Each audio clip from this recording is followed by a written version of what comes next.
validation, now I validate myself. Building inner strength, putting doubt up on the shelf. No more unnecessary drama, no more wasted time. Climbing higher constantly, making my own climb. Standing on higher ground, where excellence is found. My potential knows no bounds. Raising the bar, breaking ground. My network is my net worth. Choose your company wise. Surround yourself with eagles, not with sheep in disguise. Every interaction is a reflection of my brand.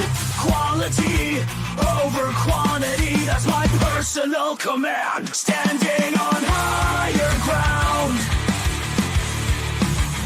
where excellence is found. My potential knows no bounds. Raising the bar, breaking ground. Whoa. I'm not just living, I'm manifesting my vision. Cutting through limitations with surgical precision. My expectations are my compass, my respect is my shield. To mediocrity and chaos, I will never yield.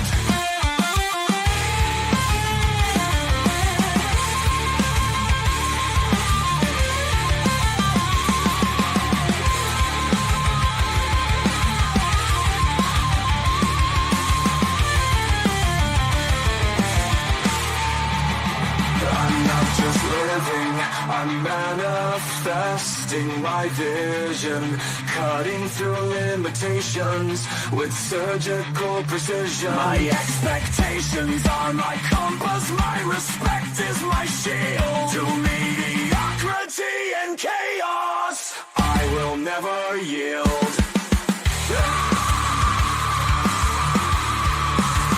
Standing on higher ground, where excellence is found. My potential knows no bounds. Raising the bar, breaking ground.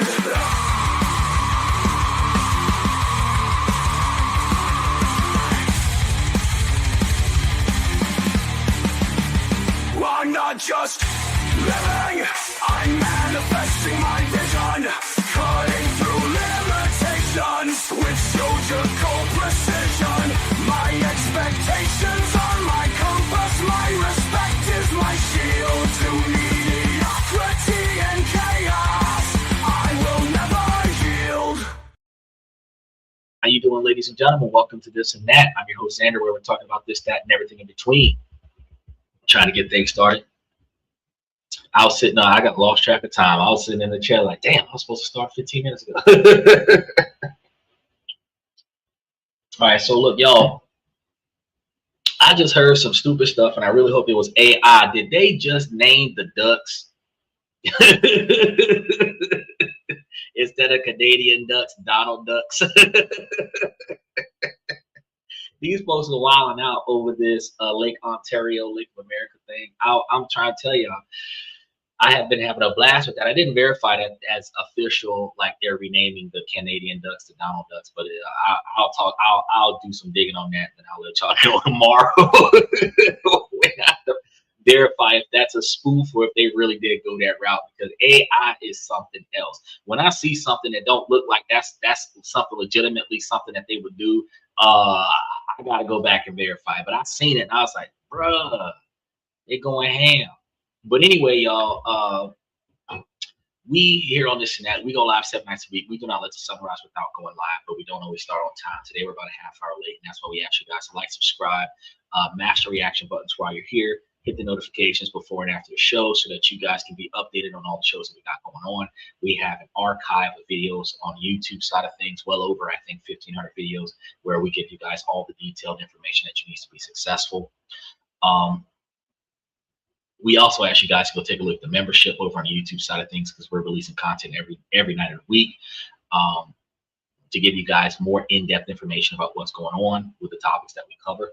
And since we cover different topics every night of the week, we have Sunday questions and comments from the fans. Monday, Tuesday and Wednesday, we talk about business politics, where Monday we talk about how politics negatively impacts your ability to make, save, and invest money. Tuesday, we discuss with you guys about how to make, save, and invest money, different ways to start up businesses, reallocate your funds. We give you guys a lot of information about how to make yourselves more financially successful in a lot of different ways. I strongly encourage you guys to work your ways into being digital nomads, because if you work for yourself instead of working for somebody else and you stabilize your income, you have a guaranteed income that can work anywhere there's internet, where now your travel plans are to make sure that there will be functional internet, high-speed internet at the city, state, province, country that you're going to, which makes a lot more sense, where you can just take your job anywhere and make money for you. We also talk about investing, because as I've told a lot of people on the show, Joel and a bunch of other people, like whatever it is that you're doing right now that's making you good money may not be what you're capable of doing in 5, 10, 20, 30 years. You want to automate your scenario where you can remove yourself from the workload. That way the work gets done for you and you still get paid for it. So that when you reach the age where your physical body or your mentality can no longer support the job that you have, you no longer have to perform that job. Once you get to that level, you no longer have to support that job, right?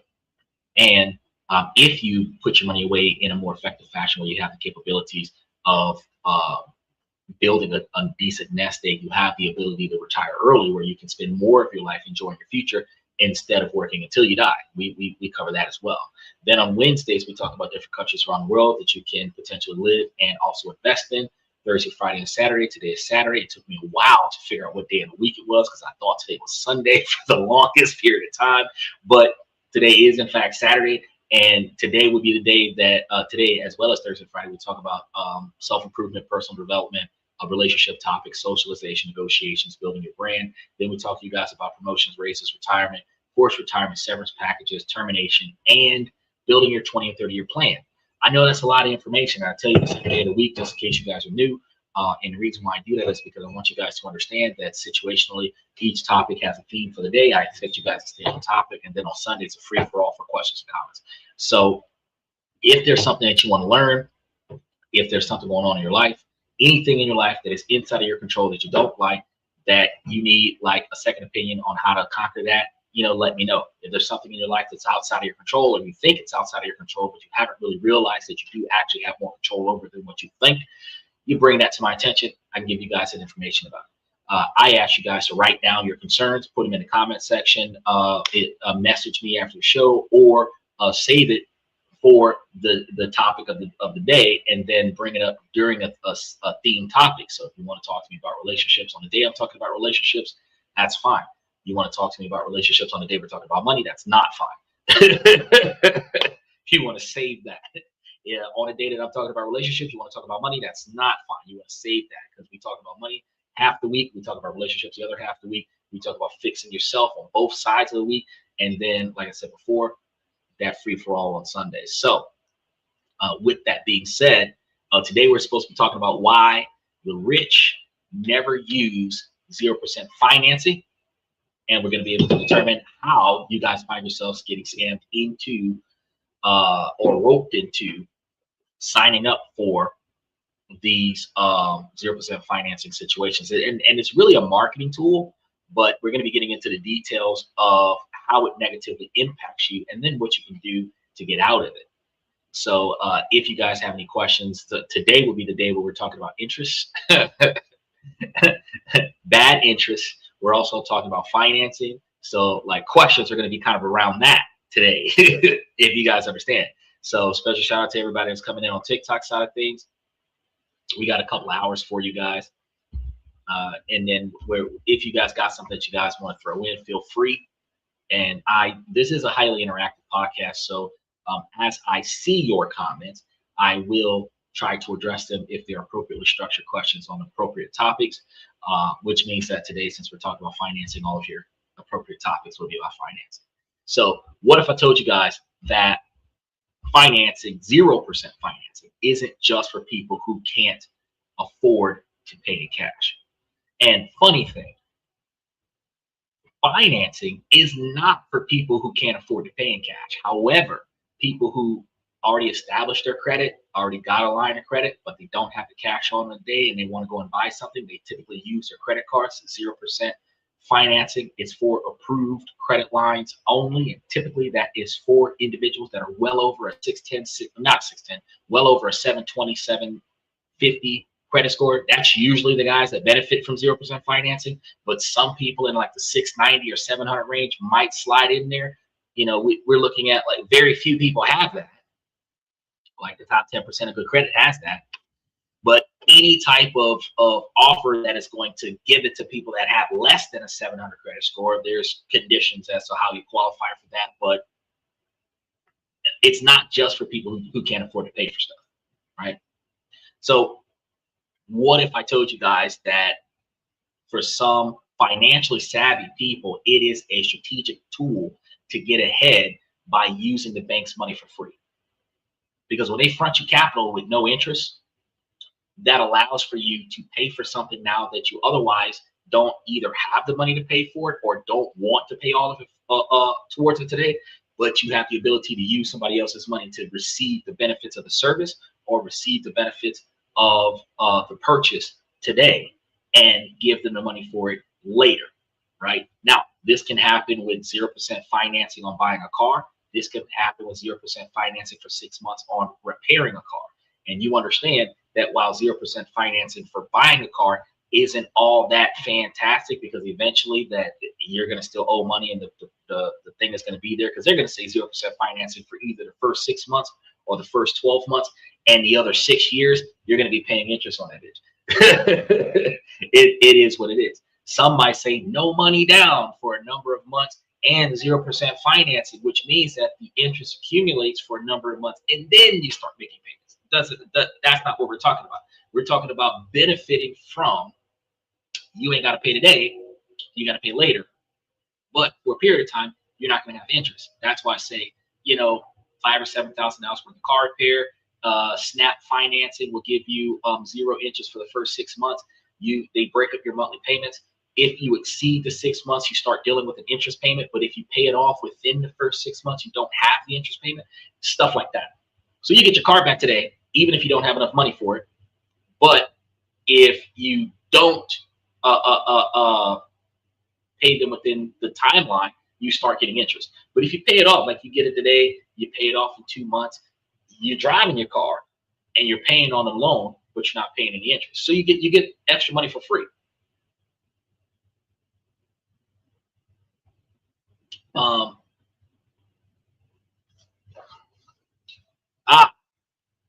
ISD lover. So since my man dove into the comment section like that, I'm gonna say on TikTok side of things, I might see you ask for an invite, but I will not bring you in simply because you asked me to. I'm not gonna bring you in simply because you gave me 500 likes. I'm not a normal TikTok channel. This is a live podcast from multiple different platforms. If you positively participate in the comment section towards the discussion, and after being appropriate for an extended period of time, I have the confidence that you're not going to act a fool on the podcast, then I'll bring you on the podcast. But if you simply request that I bring you on simply because you asked for it, I'm going to completely ignore that. If you give me 1,000 likes, which I expect you guys to mash reaction buttons while you're here, hit those heart buttons while you're here, show support for the knowledge and information that I'm providing you. If you want to listen and hang out, that's fine. If you want to comment in the comment section, that's fine. But in order to have a co-hosted scenario here on TikTok, you have to contribute to the topic positively before I bring you on. Otherwise, you're not coming in. And I kind of feel like that's going to be the narrative, even when I transition you guys, get the stream key, transition you guys into the TikTok, the YouTube side of things. Even on YouTube side of things, if I don't recognize the person that's requesting to come in, they're not going to be able to just jump in just because they clicked the link, approved the mic, approved the camera, came on. They're going to have to put a couple of comments into the comment section. I'm going to have a little bit of confidence in what they got to say and then bring them onto the show. So long-standing members like Steven, Michael, Dylan, Aztec, OG Kicks, Unc, Andy, people to that effect, Special shout out to Uncommon Woman, Blessings Xander. I really appreciate you. Blessings to you. Individuals like that that's been coming to the show for the last 6 months consecutive. People who've come to the show for the last 2 years. Those are individuals that have established a level of confidence. They ask to come in, I'll put them on. But somebody that's new to the show, nah, I'm not gonna mess with it. Because we got a lot of information for you guys, and I want y'all to learn. If you don't want to learn, you don't have to hang out here. But if you want to learn, I want to make sure that you guys have all the information that you need to do your own research and be successful. Okay. So just that was a disclaimer for the people on TikTok, since TikTok is not used to this. We've been here for a while, but we've only been doing it consecutively recently for TikTok over the last few weeks. But we've been even on TikTok since like 2023, 2024. We just stopped when the government locked up TikTok, and we didn't come back until the government owned TikTok. So we took like a year off from TikTok, and now we're back. But we've been live the whole time, just not on TikTok. So I just wanted to give that disclaimer real quick. Now, as for today's main topic, because we're supposed to be talking about 0% financing, most people might see a 0% financing offer and do one of two things with that 0% APR financing situation. They either run from it thinking that there's a hidden catch to it, or they fall right into one by buying something that they couldn't afford otherwise, which if you're applying for something, if you're applying for some type of financial transaction that has the 0% in it, some people actually, for another reason, run from it because they think they don't qualify. Because again, top tier credit scores gets 0% financing, unless you're, like I said, Snap financing has standard across the boards. If you get approved for a loan, they're going to offer you 0% financing out the gate. Certain credit cards that if you get approved for the credit card, they're going to offer you 0% financing as a promotional offer. But we think that 0% APR only qualifies for top tier, and then we don't even try to apply, right? But others, they just fall right into it, getting stuff that they can't afford. Like I told you guys yesterday, you might have something that you've got the money for it, but you really can't afford it. Like you might have the $2,500 down for a $20,000 car, but you don't have the $500 a month payment for it. Stuff like that. Which means that you put down the $2,500, you might have the 12 months no interest, or you might have the 6 months no payments, 12 months no interest, and then you still don't have the $750 a month on year 2 that you're going to be paying for the vehicle. And that is some of the stuff that we're going to be talking about today. The people who are good with money have a different playbook than that. They don't see 0% financing as a crutch. They see it as an opportunity, a chance to hold on to their most powerful asset, which is their cash.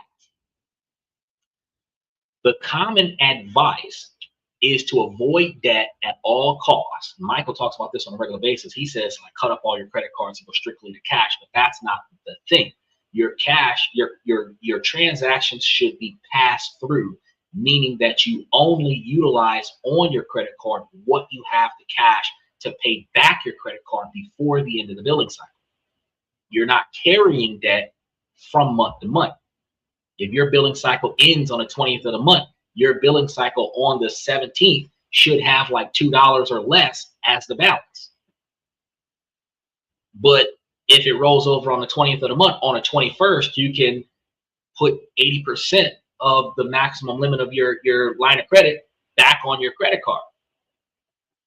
That's passing it through, because you're charging everything to the card, but then you're paying the card down before the bill is due. Okay? So you're still avoiding unnecessary debt at all costs. And you can pay, and some other people have the advice, like Michael says, pay cash for everything, especially for things like cars that go down in value, you know. But not always can you do that, because even if you wanted to buy a used car, $5,000, the average person usually only has $5,000 in cash in a lump sum that's not emergency funds when they get their tax return. Some of the people that made the worst mistake and spent their tax return money on their kids' prom could have fix the cars that they owned or buy a newer car, brand new cars for the first time in their life, owned a car that no miles on it, so that for the next 5 or 10 years, unless they get into a crash, they have a reliable transportation covered under a warranty. Where shit, with the kind of money they got in March and April of 2026, they would have had enough capital to go ahead and not only buy the car cash up front, but pay for the extended triple diamond platinum package warranty that covered all of the service maintenance for the extent of the car's warranty, which prevents you from having to do anything other than, I think, brakes and tires. That would have been fantastic because you would have tune-ups, oil changes, all that stuff covered. And actually, I think with the platinum package and some dealerships, because I went through Dodge, some dealerships even cover the tires. So really the only thing you had to do is change out the brake pads. Brake pads and rotors once a year. That's not a lot of money. I mean, it's a lot of money, but it's not a lot of money after you've paid for the warranty. See what I'm saying? So while that particular type of advice is well-intentioned, it's old school, outdated intentions, right? So it's not coming from a place of malice, but it doesn't fit our current lifestyle, and it misses the bigger picture of opportunity cost and liquidity. Two ideas that are going to be key to building wealth: opportunity cost and liquidity. So when you pay with cash, that money is now tied up in a depreciating asset. It can't be used for emergencies, it can't be invested into anything, and it can't be used to jump on a great opportunity. So on tonight's show, I'm going to show you guys the exact playbook that sophisticated investors are going to use. Okay? Now, you can do your research, cross-reference what I tell you guys, verify the information, but I curate these things extensively. Like right now, I'm organizing information for shows that I'm going to be covering in October. I do detailed information, do detailed research before I bring this information to the show. So you guys are going to learn how they leverage free money to grow their investments and why they're often reluctant to pay cash for large purchases, even when they can otherwise afford it. I'm going to be giving you guys a simple, hard rules that they follow to make sure that they never get caught in the traps that the average person is getting caught in.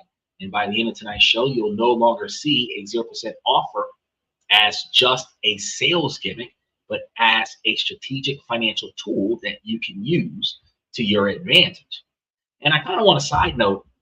Isn't it funny that the average person panics and either impulse buys or runs with zero down, 0% interest, or whatever the case may be, when it comes down to really large transactions like getting approved for a loan, getting a secure credit card, getting financing a house, financing a car, something like that. But you got no problem with diving on that crap when it comes down to getting you some J's, buying you something expensive, Chanel, Gucci, Prada, diamond jewelry. I see some of these young cats walking around with $70,000 around their neck, but they walk in. You ain't got money for the bus, but you got enough money around your neck and wrist to own a bus. I don't understand it. The double standard in y'all mentality is wow. But let's first take apart one of the biggest myths in personal financing, the idea that all debt is bad, because this is going to be a dangerous oversimplification. In reality, financially savvy people do not just avoid debt. They understand how to use it strategically, and they know that there are going to be two very different kinds of debt, which is consumer debt and strategic debt. Uncommon woman, you think that's funny? I mean, I've been paying attention to it. I've been paying attention to it. I seen what your boy named T-Pain was talking about how he got knocked off for $700,000 worth of jewelry. He started wearing cheap stuff.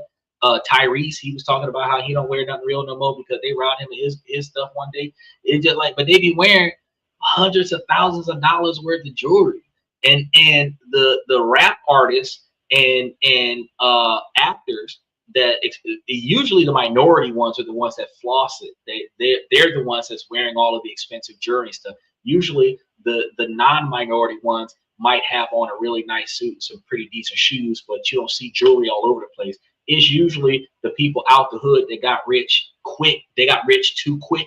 They're the ones that's like big ass diamond earrings, bracelet, watch, chain, pendant, big ass Flavor Flav pendant. Usually the ones that grew up broke.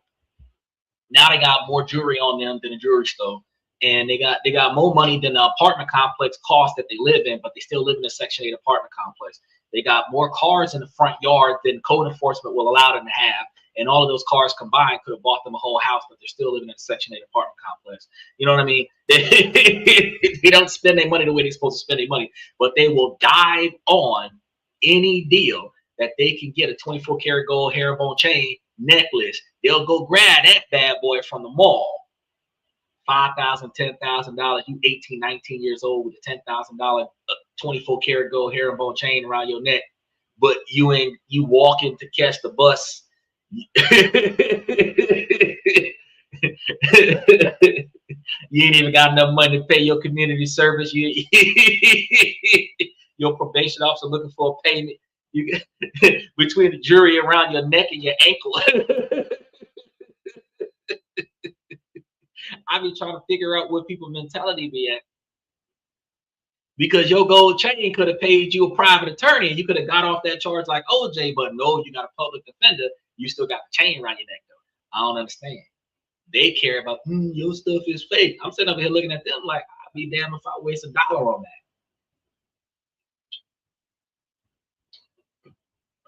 that. I thought about it once. But what's the prestige of a $10,000 chain around your neck versus a $500 suit on your back? That'll VIP you into a building that chain won't VIP you into. I started thinking at a young age that I'm going to break stereotypes and I'm going to be seen in places that people like me don't never be seen, doing things that people like me are never seen doing. And the only way I'm going to do that is if I don't got that $5,000, $10,000 chain around my neck. I learned young. So let's look at this consumer debt, because consumer debt is going to be what most of us are going to be familiar with. It's going to be the high interest credit card balances for vacations, clothes, makeup, hair, nails, whatever women want that men can't afford, that a man will charge just to sleep with a woman, or high APR loans for lifestyle upgrades. High APR loans is going to be like cars, stereo equipment, rims, again, the chains, buying a house that you can't afford because you want to go from your 2-bedroom apartment to everyone has their own room, but not everybody has their own fucking job. So we're going to go from a maybe 750 square foot apartment to a 3,000 square foot house on a 2-acre piece of property that we go from paying like $1,000 to $1,500 a month worth of rent to paying $3,000 a month on a mortgage. This is what we're used to, lifestyle upgrades. We go from a 30-year-old car to a just came out last year brand new vehicle, where we went from owning a vehicle that has no monthly payments to a $750 or $2,000 a month car note plus a $500 or $700 a month insurance bill. That's the lifestyle creep that we put on high interest APR loans. This is the kind of debt that drains your wealth and creates stress. This is the debt that financial gurus tell you guys to avoid. It is absolutely supposed to be avoided, okay? But then there's going to be strategic debt. This is the debt used with a clear purpose, like acquiring assets to generate income or appreciate in value. Things like buying rental properties. Things like buying a house for guaranteed security. Because while renting is a little bit cheaper than owning and maintenance on a house and all of the extra insurances that you have to have, owning a house gives you guaranteed stable housing security. So you trade the convenience of responsibility or the lack of responsibility with renting for the privilege of guaranteed stability for ownership. You gain more responsibility for ownership, but you know that as long as you pay this mortgage, you're never going to get put out. You can pay your rent on time for 25 years. The property gets bought by a new management company, and the new management company evicts everybody off the property. You will lose your place and now have to find a way to qualify for a newer apartment. God forbid you were living in the kind of complex where they never raise the rent. Now you got to qualify for a higher rent bracket. Your income hasn't gone up, but now you got to go somewhere else. Ownership is an asset for you, okay? There are other appreciating values like investing in a startup. If you were buying cars to do a rental car company and you were leasing out these vehicles for a profit, if you were doing flipping cars at the auction where you buy the cars at the auction and sell them on the streets, it would be something that you would be doing to turn a profit. That's appreciating, either generating an income or appreciating a value. This is going to be where leverage can be a powerful tool. Now, successful businesses and investors use this kind of debt all the time, whether it's to expand a company or to purchase income generating real estate. The real difference isn't the act of borrowing itself, it's the intent behind borrowing. The average person asks, can I afford the monthly payments? And when you think about it, if you remember the last time you went to a dealership and you remember the last time you negotiated the price of the car, did you go down the list line by line of what amenities were included in the price and ask them to take certain amenities off of the sale so that the price of the vehicle would be less, negotiating the final sale price of the car versus the interest that they were going to apply versus the down payment you were going to have, whether or not you had a trade-in or not? Did you negotiate that, or did you negotiate with them the amount of money per month that you would be okay with paying versus the amount of money per month that they were authorized to allow you to have?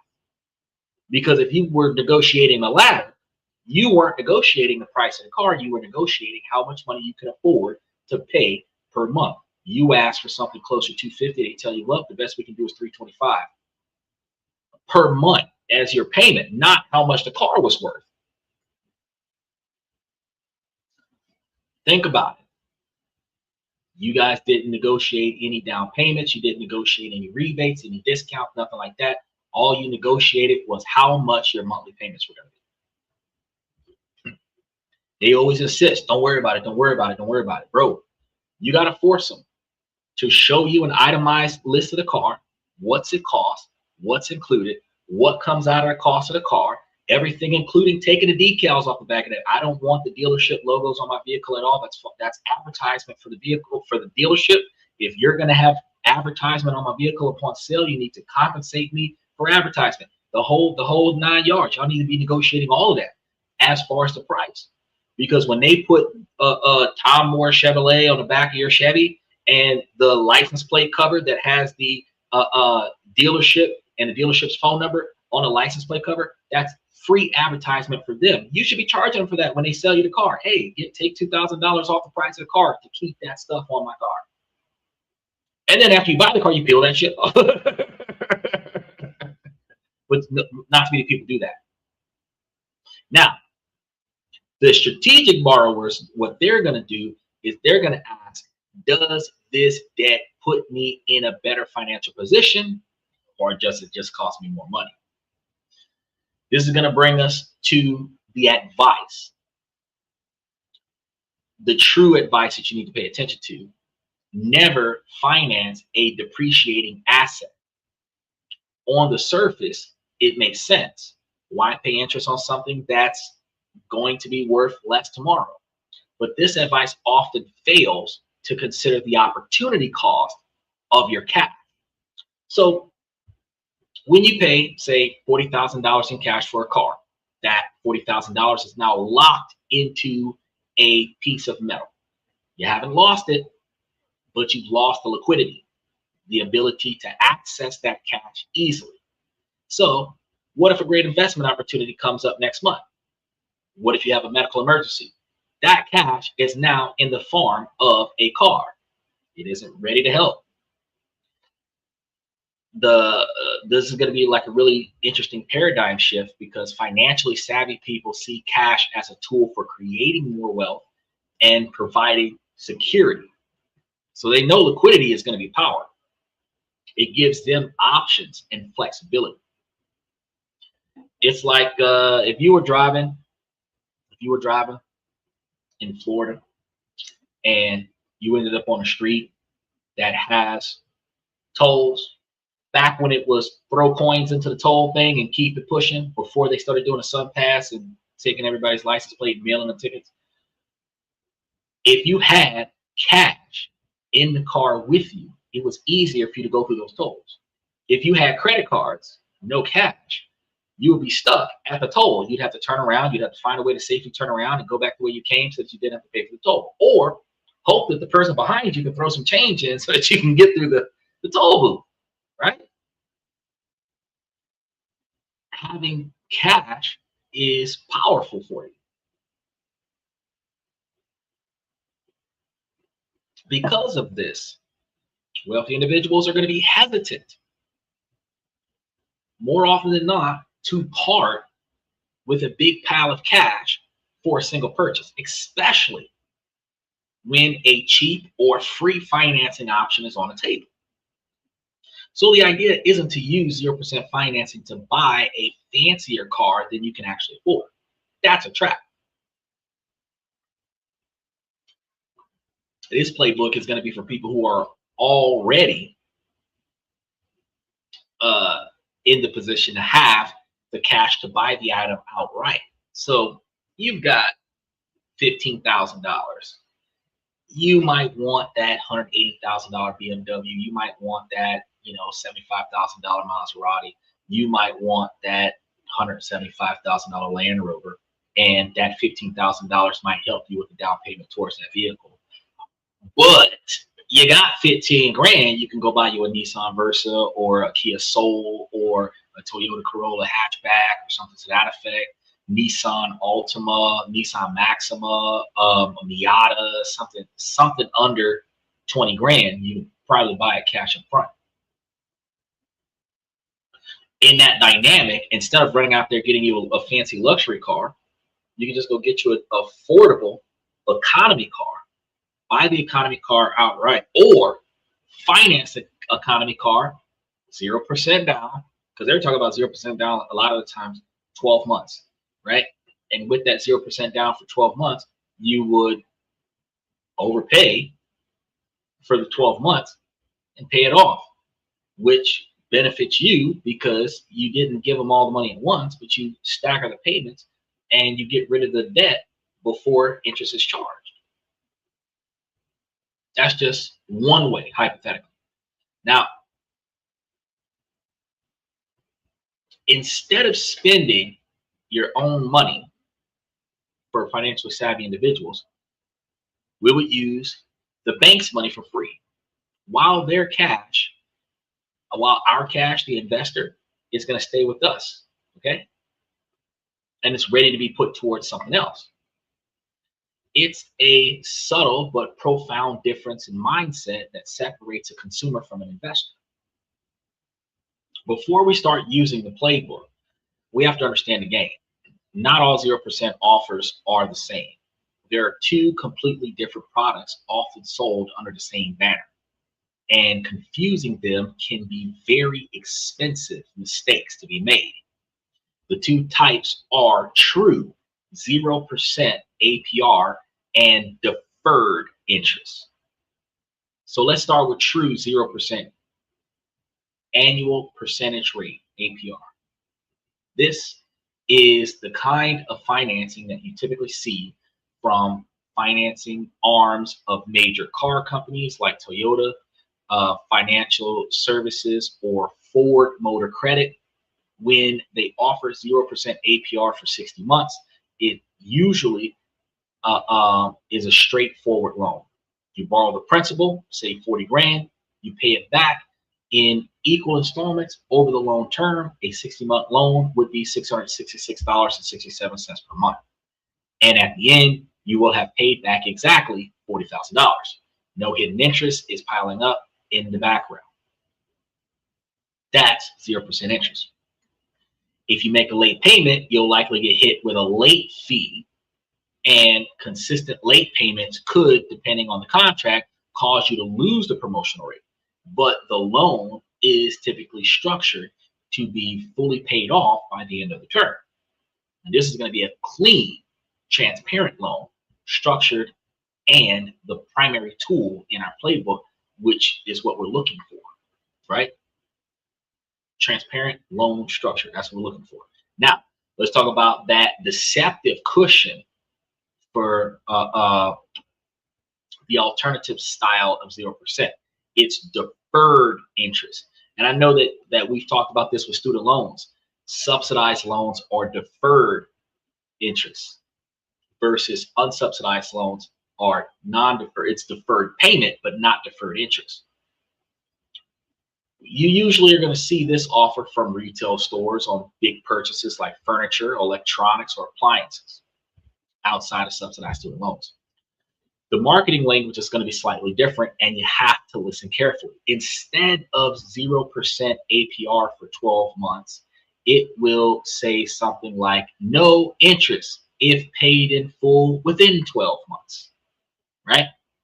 That little word, if, is the trap that you're not paying attention to. With a deferred interest plan, interest isn't waived, it is just postponed. The credit card company keeps running a tab of the interest that would have been charged from day one, often at a sky-high rate like 25 or 29%. If you pay off every single penny of the original balance before the promotional period ends, that accrued interest is forgiven. It's not applied to your balance. But here's the catch. If you have enough, even a tiny balance, like 50 cents left over when the clock runs out, even just $1, even just one penny, you've broken the if condition. The lender can then, and often will, add all of the retroactive interest into your balance. So imagine you buy a TV, $3,000, on a no interest if paid in full in 18 months deal at Walmart, right? With an underlying interest rate of 28%. You're making your payments, but you miscalculate and you have a $50 balance left over at the end of the 18-month period. The lender doesn't just charge you 28% on the remaining $50. They can go back to the original $3,000 purchase and calculate the months of interest on the amount, which could be over $1,000, and then dump that onto your account. So your $50 mistake could just cost you another $1,000+ on the total amount of your payment. That's the trap. The goal is to rope you into something that they know you can't afford, under the expectation that you're probably not going to pay it off before the promotion is over. These companies know that life happens. People forget, people miscalculate, or just make the minimum payments, which are often deliberately set too low to pay off the balance in time. Because what have you $50 a month payments on $3,000? In the course of 10 months, that's $500. Over the course of 20 months, that's $1,000. You're supposed to be paying $3,000 in the course of 18 months. If you've only paid $1,000, which was the $50 a month minimum balance, over the course of 2 years, you have exceeded these 18 months by 6 months.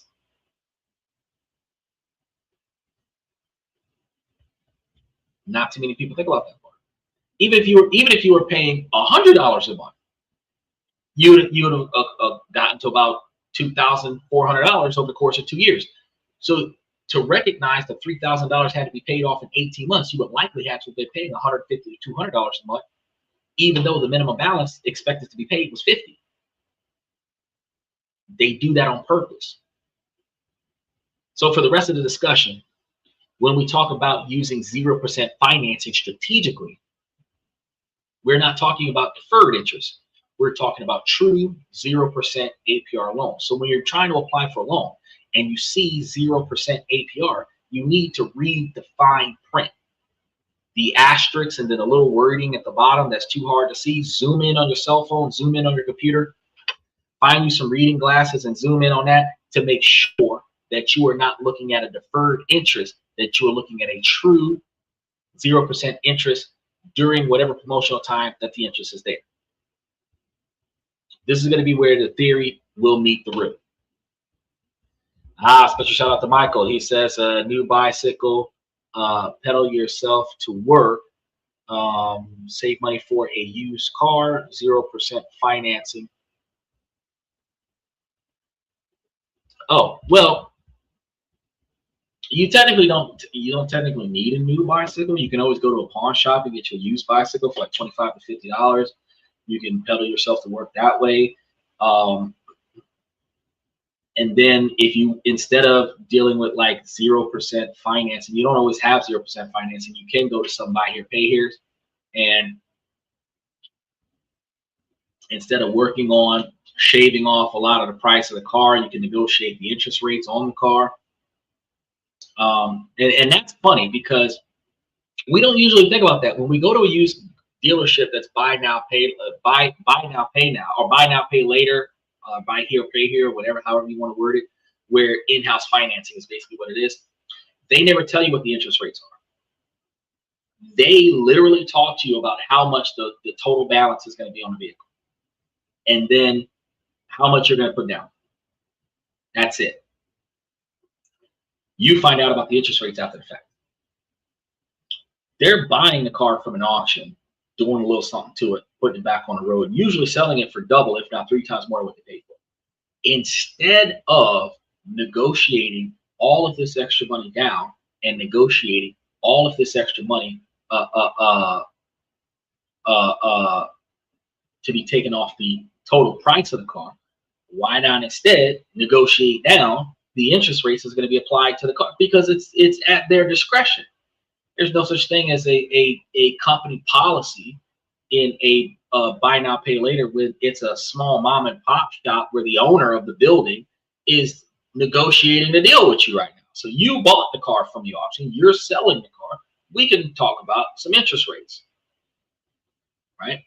Because when you calculate, let's say a car is $5,000, right? And let's say they slap 20% interest on the car. They want you to pay for it for 2 years.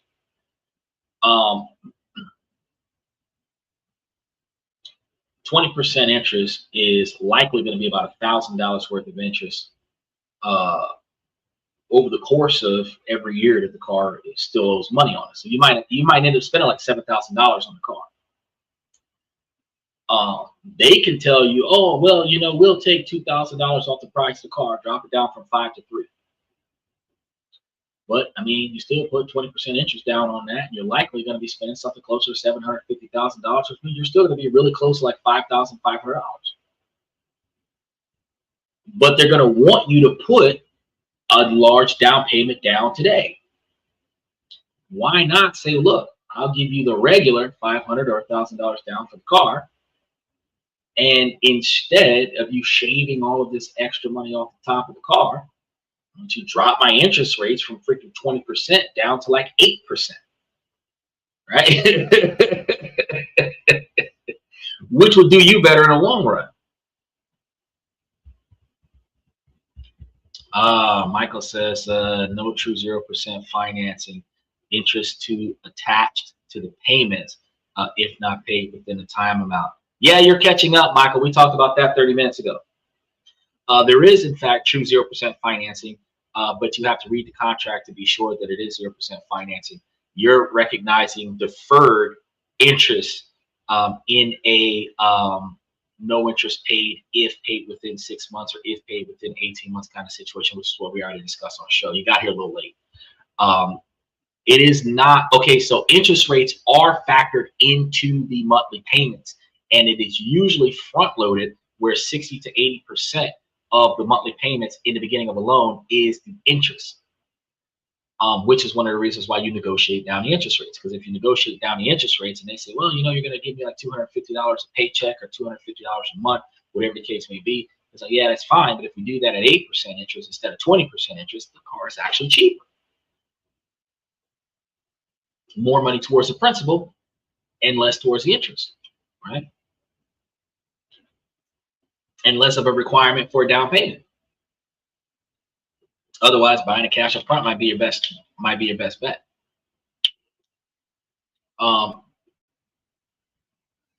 And they will potentially retroactively enforce anything that does not get paid off within the timeline. So let's walk through some of the most common scenarios of buying a new car. So you go to a dealership, you're ready to buy this car listed at $40,000. The manufacturer is running a promotion.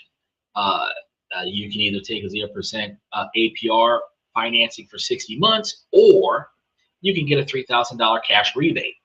You can't have both. This is a fundamental trade-off. The financing isn't free money in a vacuum. It often comes at the cost of giving up a discount.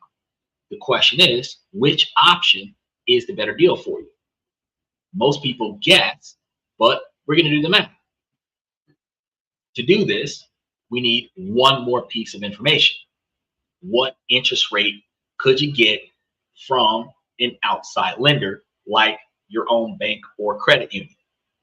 So let's assume that you have excellent credit. So if your credit sucks, the interest rates will be a lot higher. But based on recent data, for a super prime borrower, excellent credit, above a 620 credit score, you might qualify for a rate of around 5% APR on a new car loan. Now, since you know that, we can compare the two choices. 0% financing in option one, your purchase price is $40,000.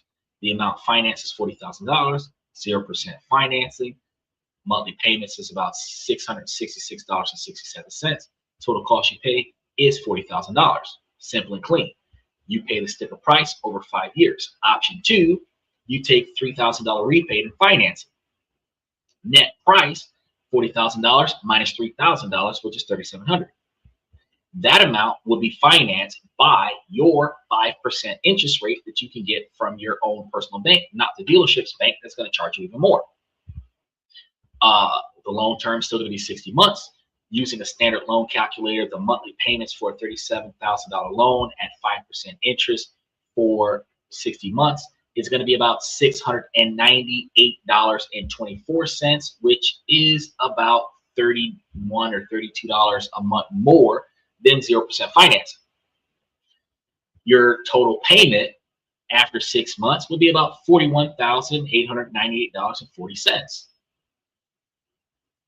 If we put them side by side, option one, you paid $40,000 for the car. Option two, you paid almost $42,000 for the car. In this case, taking the 0% financing saves you nearly $2,000 over the life of the loan. The free financing was no more valuable than the cash rebate, but this can easily flip. Michael said it's called lost leaders to bring you into spend money. Oh, okay. I have not heard the term lost leaders.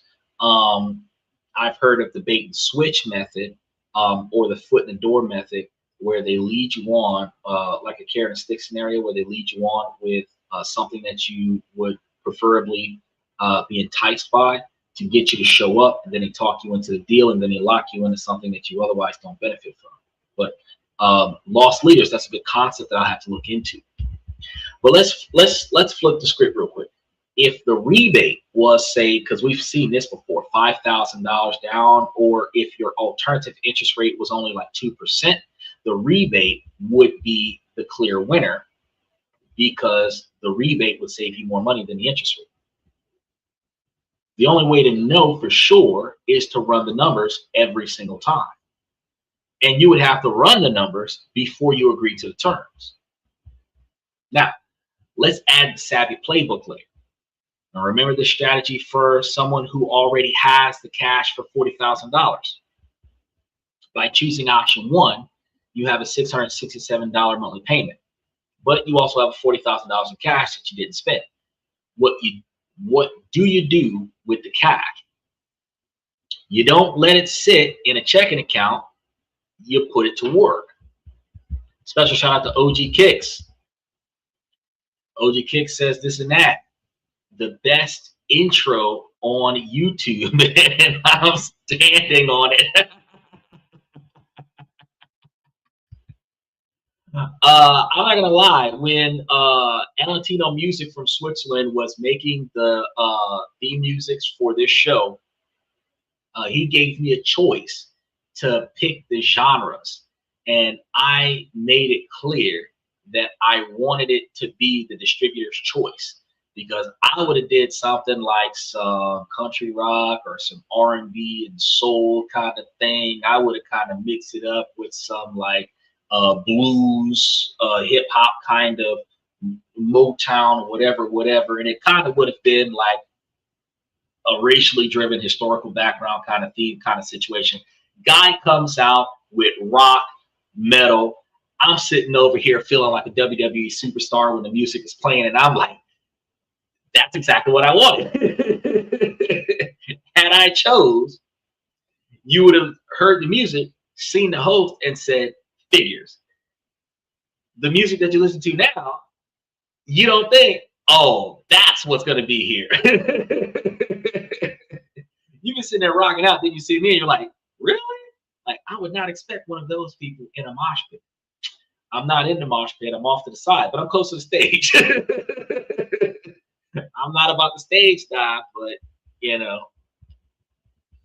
And the lyrics are very motivational, so I really love the lyrics to the show. So everybody on TikTok, if you really want to hear this and that's theme music, we have like 5 tracks on YouTube. You can go over to the YouTube side of thing and take a listen to it. If you just Google this and that theme, you will see we actually have a YouTube playlist specifically for the show. We've got Higher Ground, we've got Elevation Protocols, Non-Negotiables. You know, it's a pretty decent setup. Michael says, I have to go back to work. All of my paintings sold this week. Nice to have a hobby that pays. Oh yeah, it's always good to have a hobby that pays. But I don't understand if you paint. Well, I guess you probably get tired of painting, and then you start doing your sales. But if you paint for a hobby, I don't understand why you don't have like every week or every month, like just painting stuff for the sake of painting stuff, and just have like thousands of paintings in the house, where like when you run out of wherever you're displaying them at, you can just bring a collection more. If you let them run out and then you got to start paying more, you put yourself under pressure. Even if it's a hobby and you're doing it for money, you put yourself under pressure to perform, when you could just like paint every day. Even if it's like a few minutes a day every day, you could just paint every day, and then like complete like 1 or 2 paintings a week, or 3 or 4 paintings a month, and just keep putting them out there on a regular basis. Consistency is key. But your retirement, I'm just saying, I automate everything, so that means that a repetitive process occurs. Now, if we're looking at a simple low risk move, when we start talking about what do you do with the $40,000 if you took the 0% interest, a simple low risk move is parking it in a high yield savings account.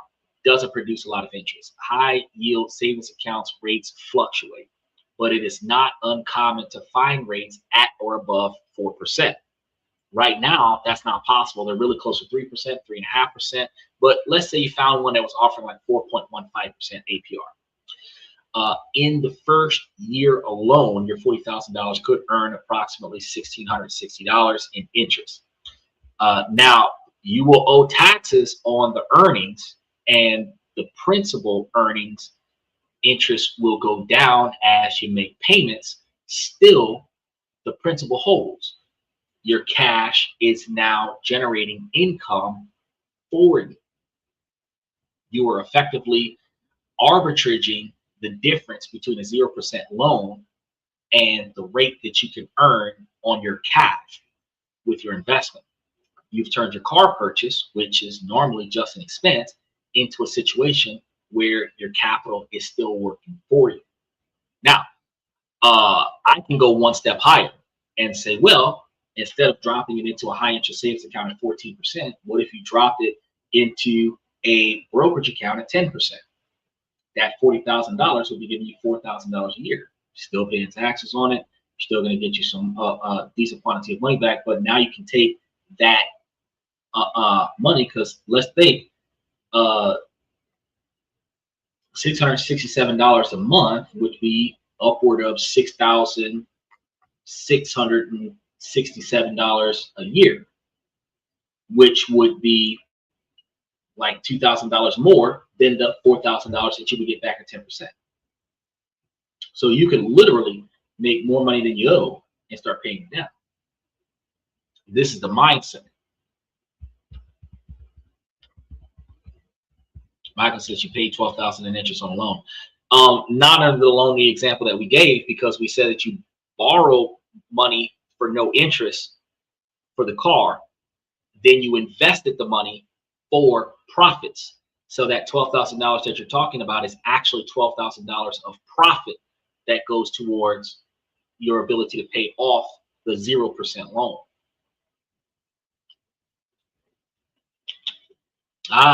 Special shout out to Bra Logic. He says, buy HPE. I have option calls on them for Wednesday. Doesn't work that way, bro. I would say no.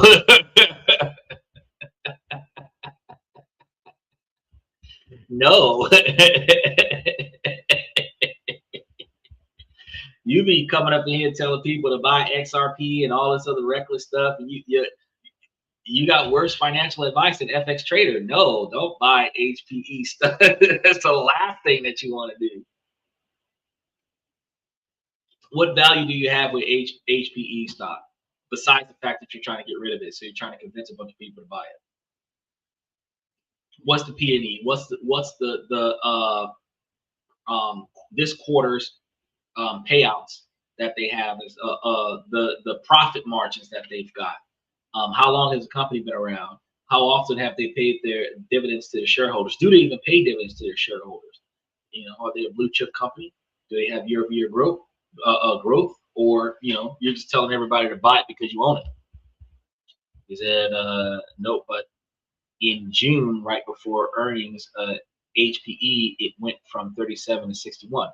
So 3 months ago, it reasonably doubled in value, probably as a growth stock. And the problem that you've got with that, which industry is HPE in?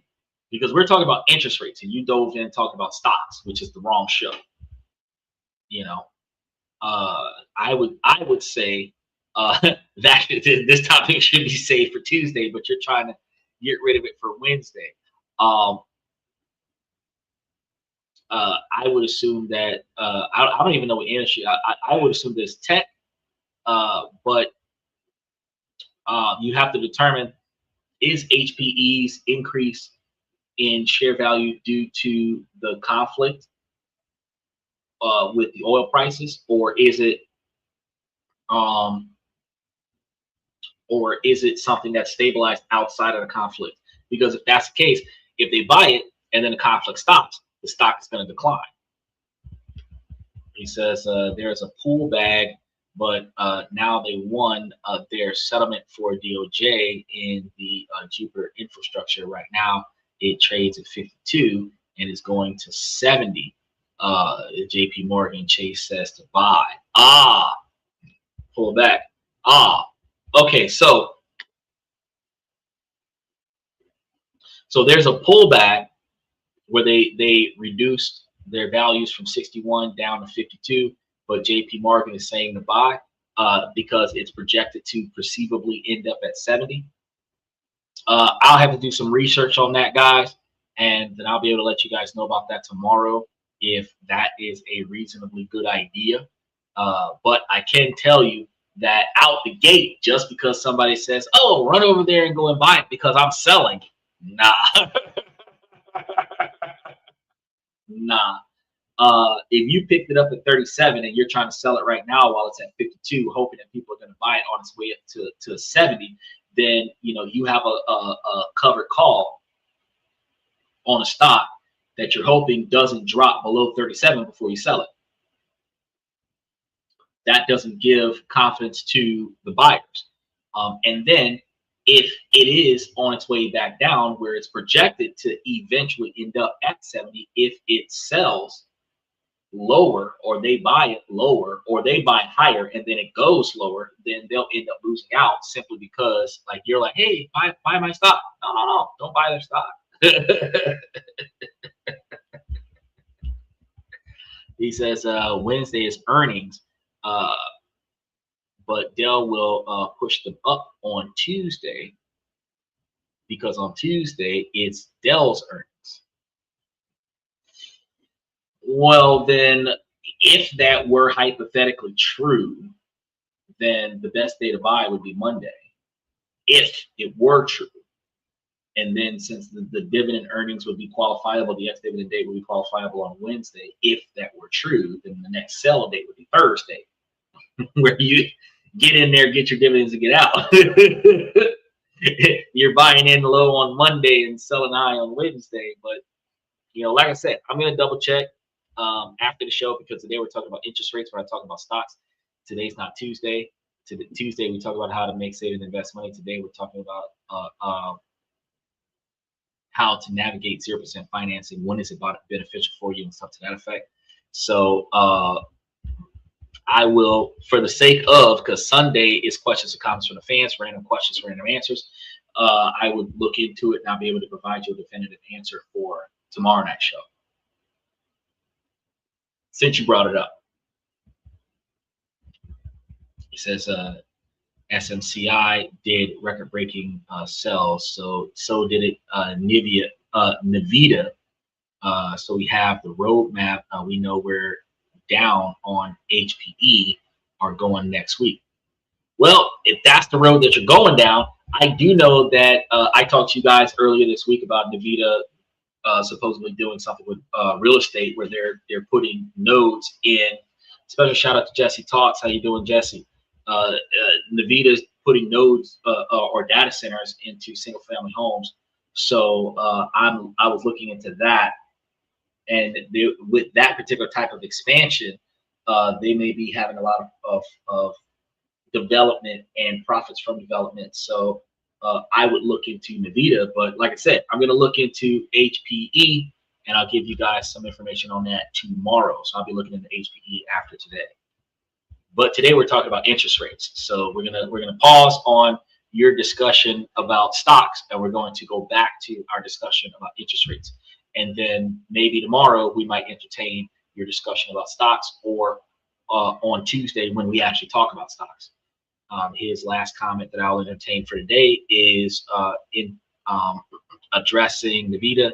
Nvidia has shown AI infrastructure is still accelerating through their earnings and SMCI's earnings. So next week is good. I still can't verify that because, again, like I said, I was looking at something different earlier this week. I did not see the information that you're telling me, so I'm going to look into it today, tonight after the show, and then I'll provide you guys with some verified information tomorrow to see what's going on with this. But I appreciate the heads up. Now, as it pertains to the new mindset about 0% interest, it's not just about saving money on purchasing. It's going to be about maximizing what every dollar that you have can do. So taking on a 0% interest rate when you had the money to buy the item cash up front allows for you to put the money somewhere else where the money can make money for you, instead of just putting all your cash towards the purchase.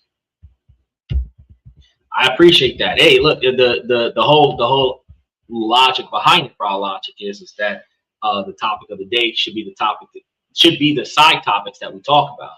So we're talking about interest rates, and we're not even talking about investing in brokerage accounts. We're talking about interest rates, and then we're talking about the opportunity cost of a brokerage account when you're leveraging the interest, the 0% interest for purchase instead of buying purchase cash up front.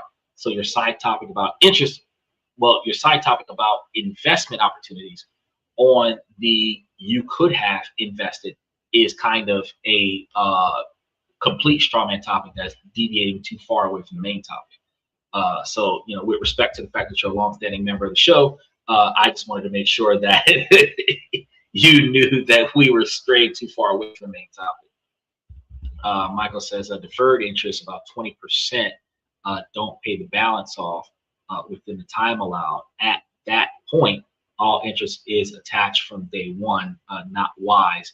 1 to 5, don't pay the balance off in time. Yeah, that's what we talked about 40 minutes ago, is that more often than not, there's a miscalculation of payments, or they're only paying the minimum monthly balance, and the minimum monthly balance is not calculated to pay off the entire amount inside of the rebate time, which puts people in the position of having the entire deferred payment applied after the fact. So if you start thinking about maximizing your capital, utilizing a 0% interest, investing the capital into something else so that money can be made for you, now you're thinking like a bank instead of thinking like a borrower. So we've established a critical difference between a true 0% APR loan and a deferred interest promotion. Now let's go deeper into the mechanics of the trap, because this is going to be where people can get into serious financial trouble. Retailers love those promotions because they are incredibly effective at getting people to make a big purchase. The idea of taking home a new sofa or a 75-inch TV today with no interest for 24 months is a powerful psychological nudge, but the terms are designed with a certain failure rate in mind. So let's use a concrete example, like you buy new furniture for $5,000. The store offers a credit card with no interest if paid in full within 24 months. You check the fine print. It's a standard APR that's a massive 29.99%. You don't worry about it because you figure you're good for it.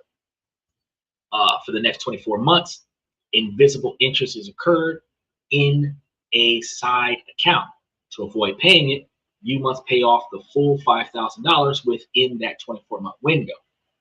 This is going to be where it requires monthly payments of $5,000 dividends.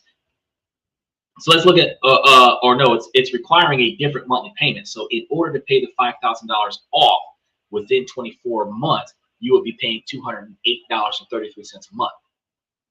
That's the least amount of money that you would have to pay to have the entire thing paid off within 24 months. Here's going to be the first trap, though.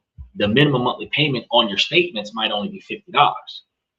Someone not paying close attention might just pay that $50 a month thinking that they're on track. But if you only pay the minimum after 24 months, you would still have a huge balance left over.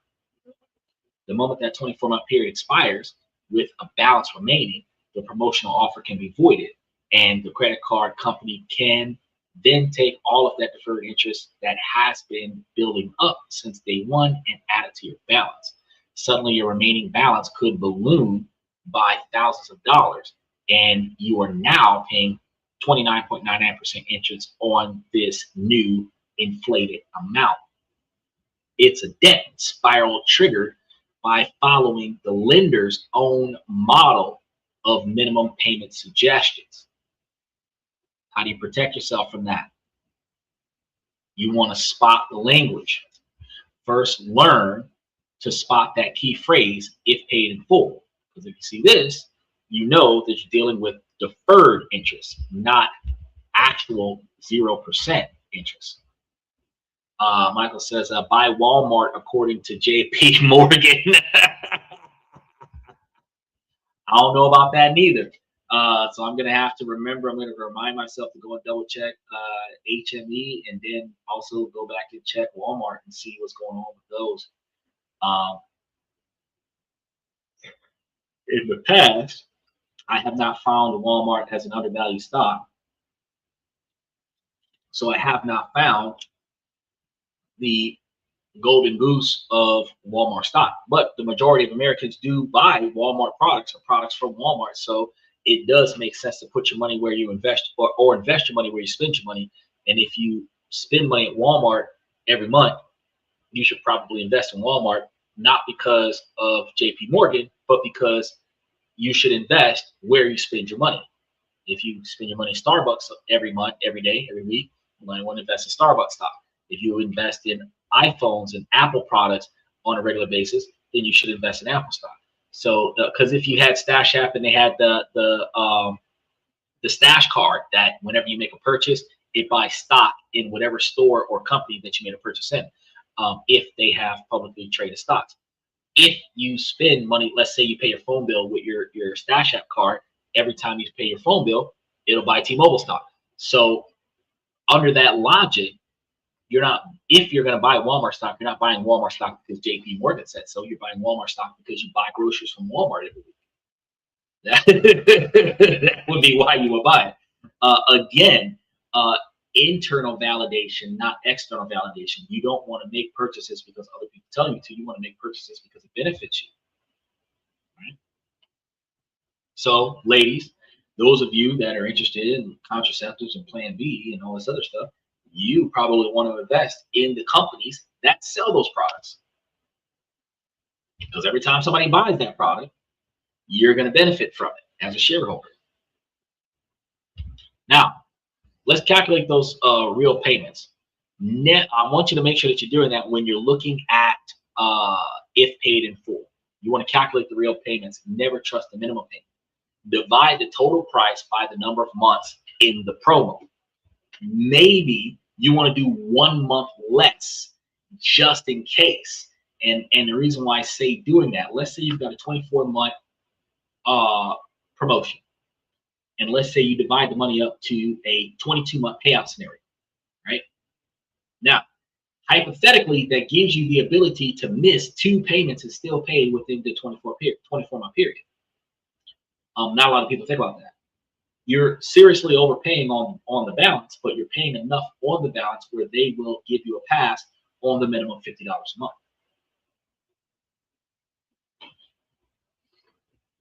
So if you divide the total price by the promo months period, you will find the actual amount that you need, and anything that you pay over that is guaranteeing that you're paying it off before the promotion ends. You want to pay a little extra, you want to pay early.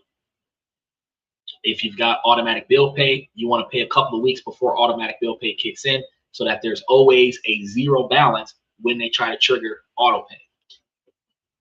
Instead of $208.33 that you would need to pay in order to cover it inside of the 12 months, pay $220.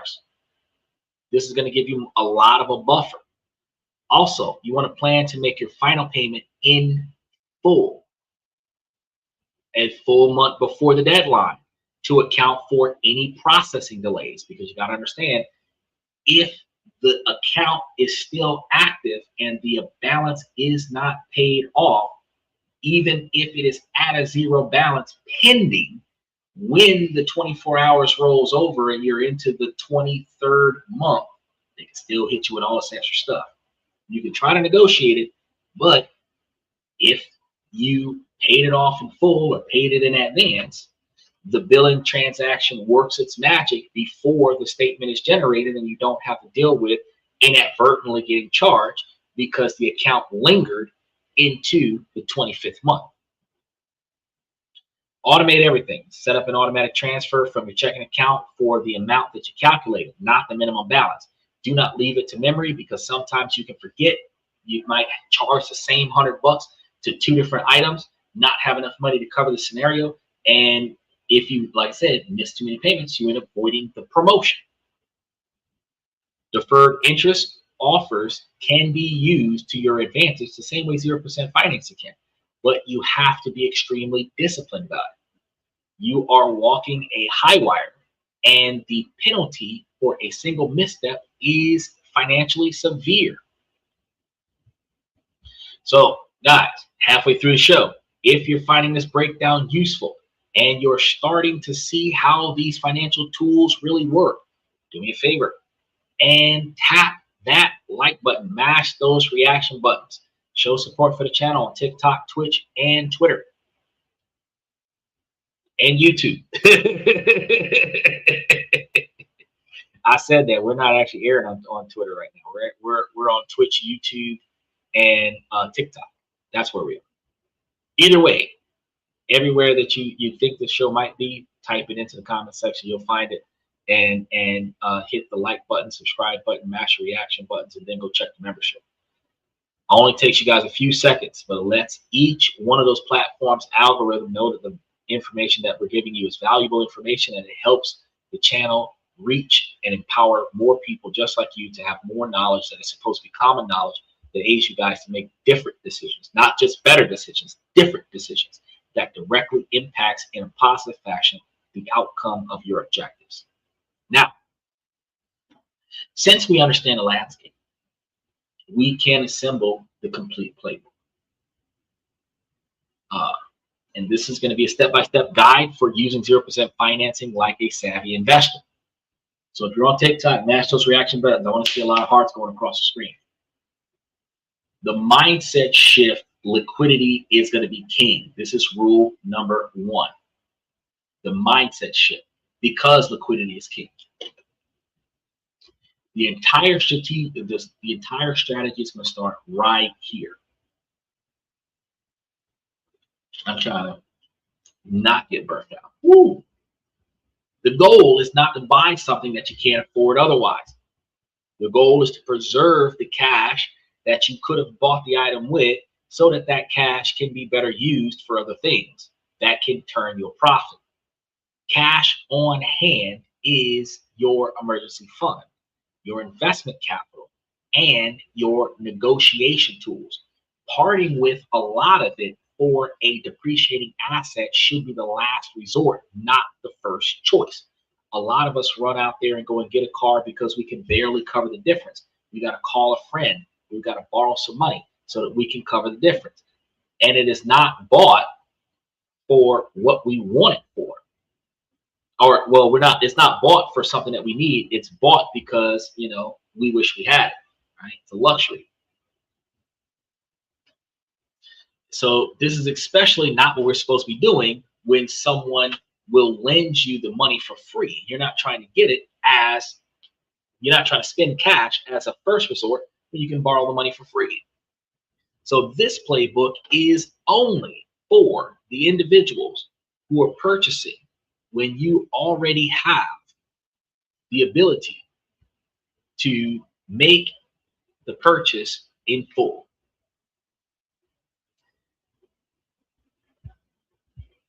So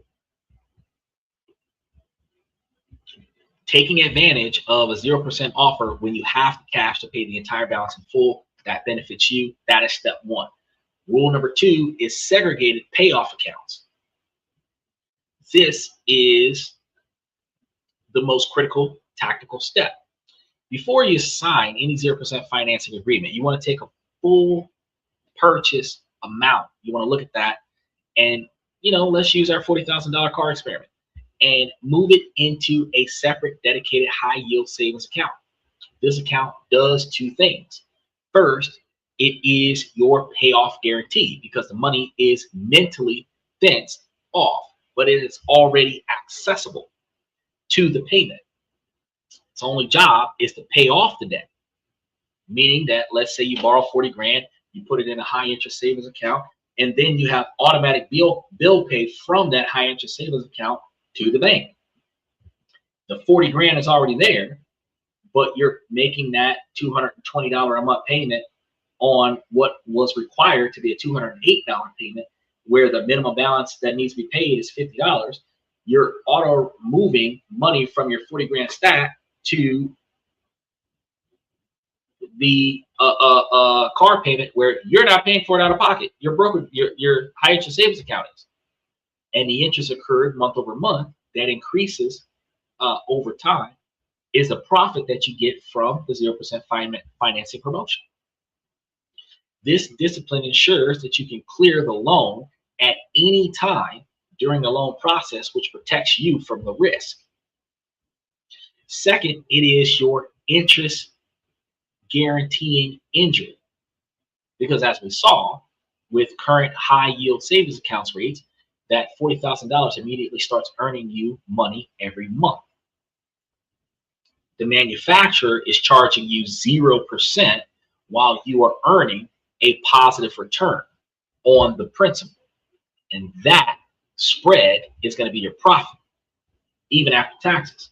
So you're making money on your money while the car sits in your driveway.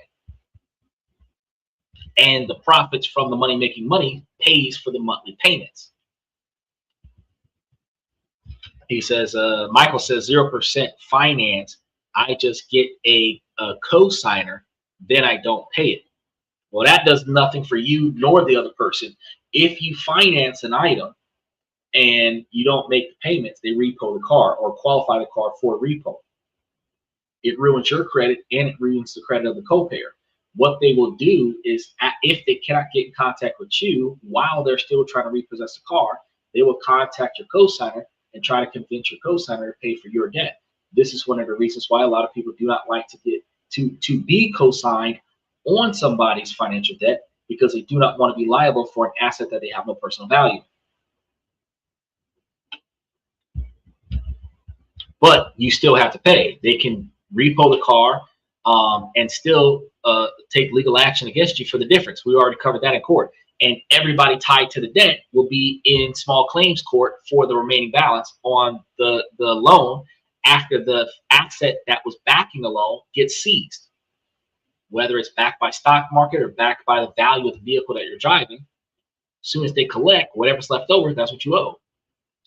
Steven says, I just got access to a high yield savings account as a student that is attached to a very good credit union that I would otherwise not have access to, which is why I told you going to college is a benefit for money, not for book smarts. I said get credit unions, get bank accounts, use the fact that you're a student, bring your student ID to every bank scenario that you go to, apply for student credit cards where they're guaranteed to give it to you, not because of your credit score, but because you are an active student. It would be beneficial. You would have better credit limits if you have better credit scores with lower debt to credit and lower debt to income and on-time payment history. But while you're a college student, you got your credit union next to your college. You've got the local banks that'll do the same thing. You can get unsecured credit cards for students, preferred credit cards for students, and you can do that at multiple different banks. And a lot of times you don't even have to be a member of the bank. You do have to be a member of the credit union, but a lot of times you don't have to be a member of the bank to get credit cards with good interest rates, which is why we're talking about it as a side topic. See, Steven knows. He knows how to side topic the show because he's talking about interest rates with student credit cards. You can actually get that from different banks, and then you can build with $300 and $500 credit cards, student credit cards. You can build 5, 7, 10 student credit cards that you can utilize to increase your credit availability. And then down the line, consolidate them. And what consolidation does, it's a plus and a minus. But what consolidation does is that if you have like $10,000 or $15,000 worth of credit available over the course of 5, 10, 20 credit cards, they will consolidate all of your lines of credit to one line of credit, which would terminate the other cards. But it would give you a massive line of credit, which then you could utilize down the line, adding more lines of credit by reestablishing cards with other companies. When you're closing out another card, they'll transfer the debt over. That's where the 0% interest rate, the introductory interest rate, comes from. Whatever the balance is on the card that they're forcing closed, they'll take that balance, assume that debt, you pay them for the first 12 months. But now you're their customer, not the other banks or the other credit card company. You have to look at the difference between how it impacts your credit as far as history span of the credit cards versus the overall credit history. But if you're trying to improve your overall credit score, that's one way to do it. Get a bunch of low level credit cards as a student from a bunch of different banks. Open up a bunch of bank accounts with a bunch of different banks, and then go and get the credit card from each one of those banks. I still recommend that you only apply for 1 or 2 credit cards per 6-month period, which is like 4 credit cards a year. But either way, make it do what it do. Keep them in good standings. Keep them really close to $2 every month, on-time monthly payments, and you will continue to qualify for more credit cards. Michael says, never co-sign for anyone. I wouldn't say never co-sign for anyone. I would say that you need to, the only time that you're co-signing for someone is when you have value in the asset, not when you have value in a person. So let's say, for example, I'm trying to finance a house. You would not mind either renting out this house or living in this house. You co-sign the house for me. If I fail to pay, the house is going to end up being yours because you are a co-owner. You have reasonably equal equity into the asset. Let's say it's a car. You are a co-owner. You have reasonably equal access to the car. If you finance a car, you wouldn't mind seeing yourself driving a car. Your co-owner can't afford to pay the car. You can collect the car from them. You can take over the payments on the car. It's your car because you're a co-owner. But co-signing on an asset, I don't want that house. I don't want that car. I could otherwise care less about that debt. But if you don't pay, that debt becomes my responsibility. That is when you do not co-sign.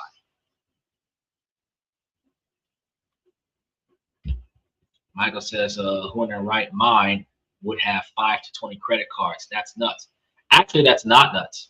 To be honest with you, they actually encourage people to have 10 different revolving credit cards, not, as you're saying, 3 or 4 credit cards.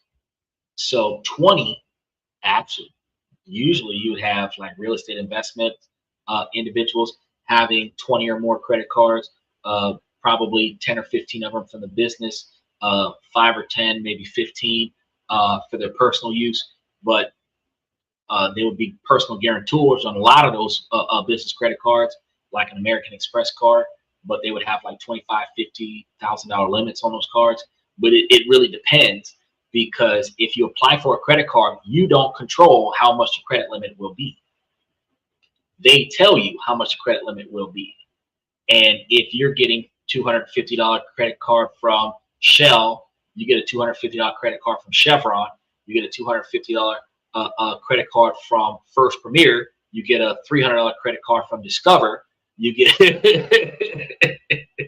you get a $500 credit card from GTE, you get a $1,000 credit card from Bank of America.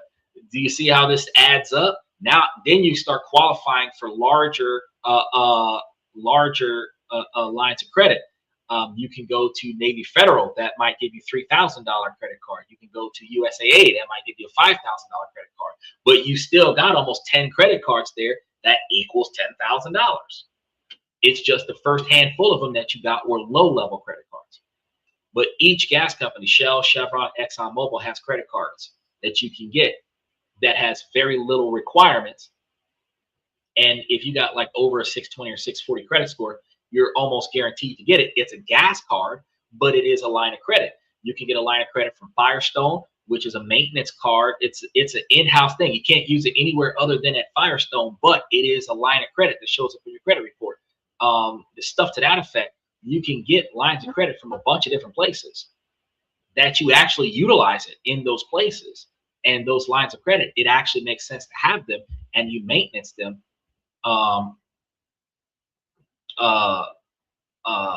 It makes a lot of sense for you to get them, because the overall total line of credit is 35% of your credit score. So if you've got 20 credit cards, you got 20 lines of revolving credit, and you've got, $10, $15, $20,000 worth of credit cards, and it is all in good standings, you now have 20 accounts, 20 revolving accounts in good standings. If you left $2 on each one of those accounts, you might have, you know, something close to $40 there. Steven says, I will only co-sign for my wife in the situation that I did get married. That would be the only circumstance that I would do it. Yeah, as soon as I get that girlfriend contract signed, followed by the fiance contract, followed by those two contracts being added as an addendum to the prenuptial agreement, where we dictate the terms of my co-signing this car, because legally, if I co-sign the car, I have 50% ownership of the car. So if she wants exclusive ownership of the car, then she would have to reimburse me 100% of my capital investments on the car, and I would have to keep a ledger of how many times I made payments on this car out of my own money. But you're right. I'd finance a car for my wife. I'd finance a car for my kids. If I didn't have the cash to buy the car cash up front, probably would. But I'd be leveraging that finance where my kids would be paying me back with interest, higher interest than what the bank paid me. I would also do some stuff like using my kids' credit by adding them onto my credit cards as a personal guarantor. Not a personal guarantor, an authorized user. That's what it is, authorized user. So if I got 10, 20, 30 credit cards, that's another benefit for having 10, 20, 30 credit cards. You got 3 kids, you can add each one of them to like 5 credit cards as authorized users, where the positive lines of credit benefits their credit score before the kids have any debt, which boosts their credit scores up to 850 before they're 18, which allows them to benefit from high credit cards with low interest rates and low-end car insurance at 16, which is very important because boys have higher insurance rates than girls, but children have higher interest rates than people over 35. So if the kids have good credit at 15 and 16 years old, not no credit at 15 and 16 years old, their interest rates will be far lower, which saves you money. So there's plenty of reasons why you would do that. Michael says, who asks you? The bank? I don't understand the question. You know, as far as like who's paying for the car, the bank, yeah, the bank or a debt collector will come and ask you like who's paying for the car. Steven says, my friend got a $15,000 limit. She does make about 3 times more than I do though. I have no idea how to do that because the most I can get on a card is $1,750 line of credit, and that's because of an increase. Exactly my point. That's what I was telling Michael.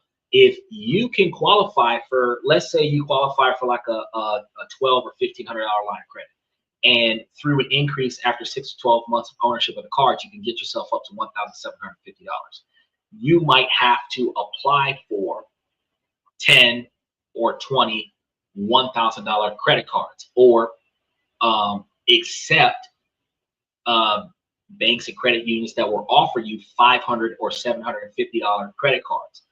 As a student using your student ID, you're more guaranteed to get approved of student lines of credit at every bank and every credit union that offers that.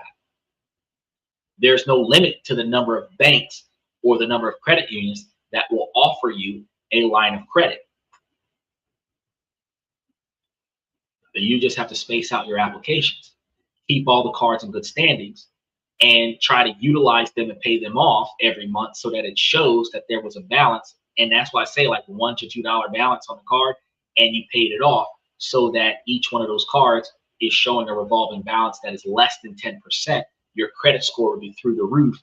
And as a result, when you qualify, you will qualify for higher limits because you have a higher limit.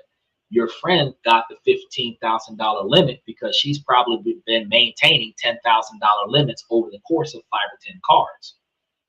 You know, so one credit card will offer you 15 grand because you've got a total of 10 grand over the course of 5 or 10 cards. And then because you got 10 grand over the course of 5 or 10 cards, and now you got an 11th card with 15 grand on it, that's $25,000. If your credit score crosses over a 750, American Express will hit you with a $25,000 or $50,000 line of credit on that alone, which doubles your ability because you went from 25 grand to 75 grand. And this is the reason why you will compound credit cards. Michael's not used to this because he's from the generation before internet where that didn't make any sense. Cash was king back then. Credit is king right now. Michael says, just get a black card or a platinum card with unlimited spending. Oops, that's only if you're making $5 million per year. It actually doesn't require you to make $5 million a year specifically. It requires you to have a good spending habit. It requires you to have an 800 or an 850 credit score. And it requires you to have a high spending, which means like if you were running a small business, you could be rolling over like $15,000 a month into your credit card, and you might qualify for a black card. Platinum cards are not the same as black cards. Black cards are unlimited spending with American Express. A platinum card is for poor people to feel privileged. But what it is, the whole platinum card platform is the lowest tier of credit card. Because when you go look at even at American Express, one of the top tier credit card companies in credit, you're looking at platinum, silver, gold. Why is platinum lower than silver? Why is platinum lower than American Express Blue? Why is platinum lower than freaking green, for Christ's sake? Because it means poor. Platinum means poor in the credit card area. People don't think about that. Remember to like and subscribe and mash those reaction buttons.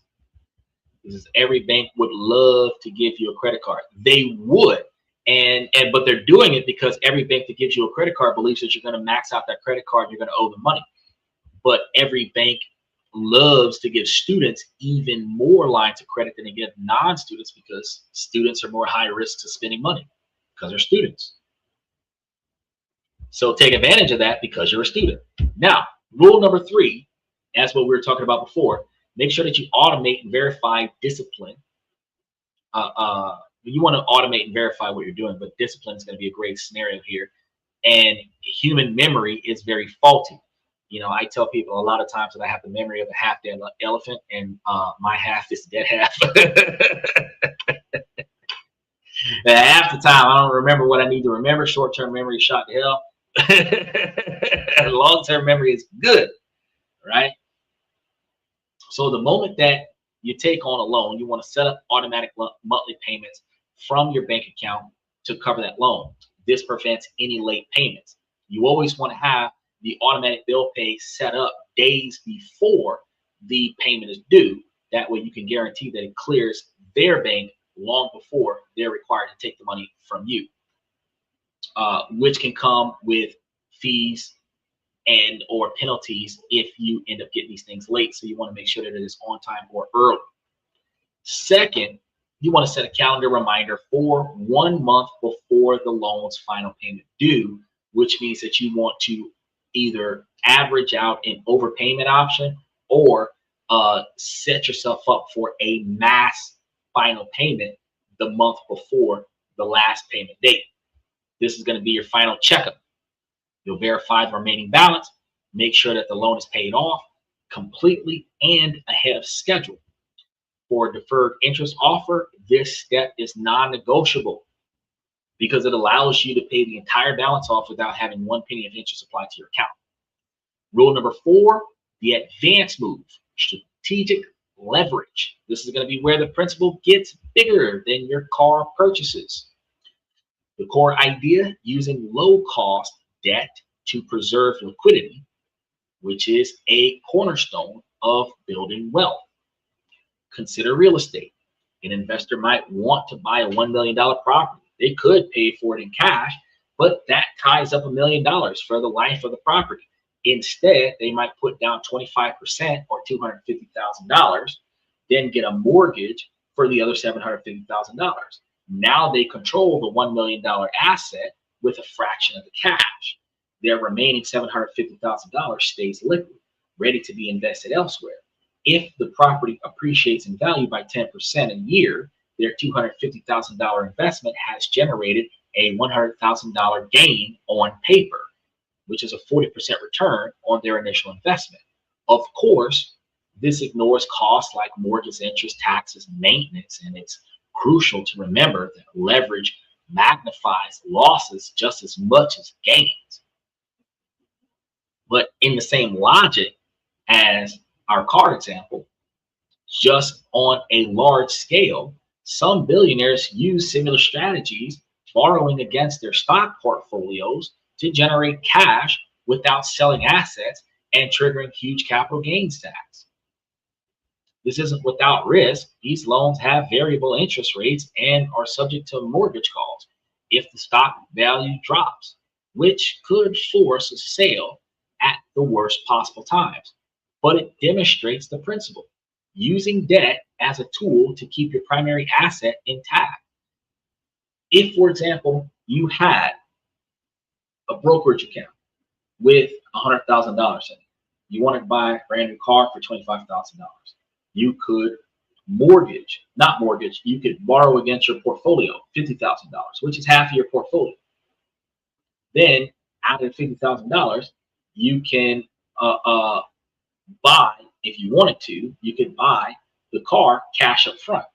Now, what's the difference between buying the car cash up front after not mortgaging, but leveraging your assets towards a line of credit on your brokerage account versus getting the 0% APR on the car and then making payments on the car? Well, if you got the 0% interest on the car, you leverage 50 grand, you put the 50 grand into your brokerage account to increase the share values that you have. If you were getting paid 10% return on your brokerage account on average, instead of getting $10,000 a year off of $100,000, you'd be getting $15,000 a year off of $150,000. If you still got the 0% interest rates on, what would we say, a $25,000 car, you would likely be paying about $150,000 to $200,000. Well, $100 to $200 a month, which would likely be something close to $2,000 to $5,000 a year. As long as the annual monthly payments on the car is equal to or less than the annual profit dividend distribution from the brokerage account, you could borrow against the brokerage account, reinvest it into the principal of the brokerage account, sign up for the 0% interest rate, and then take all of the profits from your portfolio and put it on your interest rates, which, because you have way more money in your portfolio, then the stock market will shift.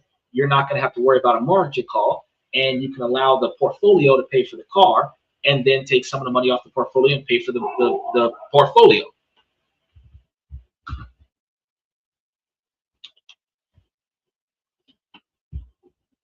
This keeps your principal intact while paying off the asset. It also keeps you in a position where your money is making more money for you, where you're not losing as much on the cost of the car. Steven says, what if you pull a loan against your brokerage account and they call the loan unexpectedly? I don't think that would be in a person's favor to do without a backup plan. Selling is never an option. Okay, I was just talking about that, so that's a good question. The purpose of not over borrowing against your portfolio is how you prevent from doing that, or at least reduce the risk of that. So say, for example, we were investing in real estate investment trust, and our real estate investment trust depreciated in value by about 75 cents a share, which was about 20% decline on the total price of the portfolio. If we only borrowed 40 or 50% of the value, we would have probably borrowed about $1.50 a share on our portfolio. If it went from and we're talking about like stocks like Prospect Capital, it's like $2. Prospect Capital started at $3 a share and is now at like $2.25 or $2.30 right now, $2.50 a share.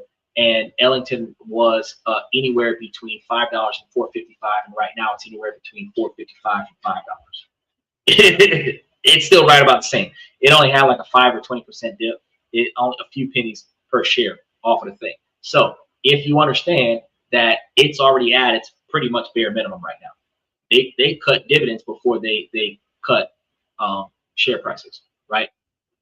So if you're looking at your stocks, only lost like maybe 10 or 15 cents a share, but you only borrowed $1.50 per share off of that $2.50.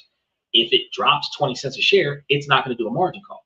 But let's say what happens if you did borrow 80% or 100% of your portfolio, and it did do that dip, and it did do a margin. It would just sell all of your stocks to pay off the loan. And if there was anything left over that you still owed, you would have to pay that too. It would not benefit a person. Selling the stocks are not supposed to be an option, but when you over borrow, that makes it a mandatory requirement. But that's why I tell you, like, I've recommended on the safe side 40%, but not more than 50%. So if you have a $100,000 or $150,000, and this is going to be one of the reasons why some of the wealthy individuals tell you do not purchase an item if you don't have 3 to 10 times more than the cost of that item. They're coming from the perspective of their brokerage account. If you want a $20,000 car, $100,000 is 5 times more than the value of that car. $200,000 is 10 times the value of that car. The dividends from that type of portfolio at 10% return could buy the car. If you leveraged against your portfolio, you could leverage $40,000 towards your $20,000 car purchase, and that $40,000 out of $200,000 is still less than 50%, not even 50%, it's less than 25% of the value of the portfolio. If for any reason the portfolio was to tank and it was to go down 30%, 40%, you're nowhere near 50%. If it touched 50%, you're at 25%. You're not going to experience a margin call. That's why they say that. So instead of getting you a Resvani tank at $500,000 for the car because you have $500,000 in your brokerage account, you go and get you a reliable Nissan Versa that's a manual shift car, so that you've got the base model $8,000 to $10,000 car, might be these days worth like $11,000 or $12,000, and you just buy a car for 15 grand with a $100,000 brokerage account that you can borrow 20 grand towards. You buy the car for 15 grand with $5,000 left over, and that is 20% of your portfolio, not 50% of your portfolio. So with the stock market potentially going back up coming soon, it's not likely that you're going to experience a 70% loss unless you bought some really bad stocks. And if you're grabbing the stocks that I was telling you guys to grab, that is not the case. Your stocks are growing month over month. But if you didn't want to leverage your brokerage account, you could get a cash loan. You could deal with the 0% return. There's a lot of different ways that you can get it. For those of you that are getting student loans from your school and you're getting cash given to you from your school as a refund, and you take that $3,000 and buy you a cash car up front where you don't have to make payments on the cash car. There's other ways that you can go about avoiding that. That way you don't have to worry about taking the loss. He said the stock market needs to chill out so I can buy in more. The stock market should, right now, volatility is what is the reason why you should be buying in. You should be buying in because of the volatility. As the prices go down, you are buying these prices at the lowest. You will see it for the remainder of your life. Donald Trump will only be in office for so long. As long as he is in office, the market will be volatile. While everything is low, you want to buy as much as you can. He said it himself. Buy it as much as you can. Because as soon as he gets out of office, whether it's 2 years from now or 6 years from now, as soon as he gets out of office and the next person that comes in is not nearly as volatile as he is, the market will stabilize in a fashion where all of these volatile, undervalued stocks are going to skyrocket. You're going to receive dividend growth and you're going to receive share value growth. Even if you don't sell on the share value, you're going to have a massive improvement on your portfolio on both sides. So you don't want to wait until things get better. You want to buy in while things suck. While it is in a barren market, while it is in a depreciating value, you want to buy in, buy in, buy in, buy in. When it becomes a bullish market, dollar cost average, continue to buy in. but you're buying less of the more expensive stuff in a bullish market than what you will be buying in a bear market.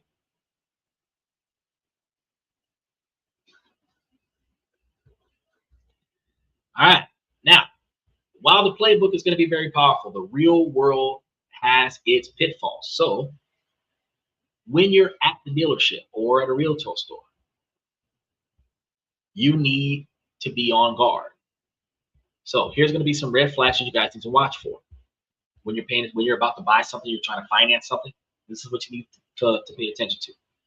The what's your monthly payment question is a huge red flag. This is a classic trap because the moment that you give them a monthly payment number, you lose all control over negotiating the deal. They can pack all sorts of expenses and add-ons, extended warranties, paint protection, all of this into the loan. And as long as they hit your monthly number, you might not even notice the total price has been inflated by thousands of dollars, tens of thousands of dollars. The fix here is never give them a monthly payment. Negotiate the out the door price of the car first. Get that number in writing. Then you can talk about finance. Tell them, let's agree on the price of the car first, and then I'll discuss how I'm paying. You're not even trying to discuss the down payment. You're not trying to discuss the trade-in. You want to know how much is the car going to be sold at first. Again, you're looking at the next thing. Any discounts or rebates. They're going to have a lot more things to offer you on financing as opposed to cash up front. If you're buying a car cash up front, they're not really going to offer you the $3,000 down or the $5,000 off or whatever the case may be more often than not, unless they're really trying to get rid of the vehicle. So if they do have those rebates and those offers are going to be contingent to you financing the vehicle. So if they ask you, well, we can't really give you a final number unless we know whether or not you're buying cash up front or you're financing, then your response is, well, print out the numbers for both options and then I'll decide. My ability to pay cash up front versus my decision to finance is going to be based on first us agreeing on the final out the door cost of the car versus how the interest rates work versus cash up front. What offers you're giving me with down payments, deferment, or anything to that effect versus rebates, discounts, and other stuff. So, red flag number 2, the add-on pressure cooker. Once you're in that financing office, the second wave is going to begin. This is going to be where they sell high profit products like gap insurance, which covers the difference between what your car is worth and what you owe if the car is totaled. While gap insurance can be very useful, the policies sold at the dealership are often much more expensive than what you can get from your own auto insurer.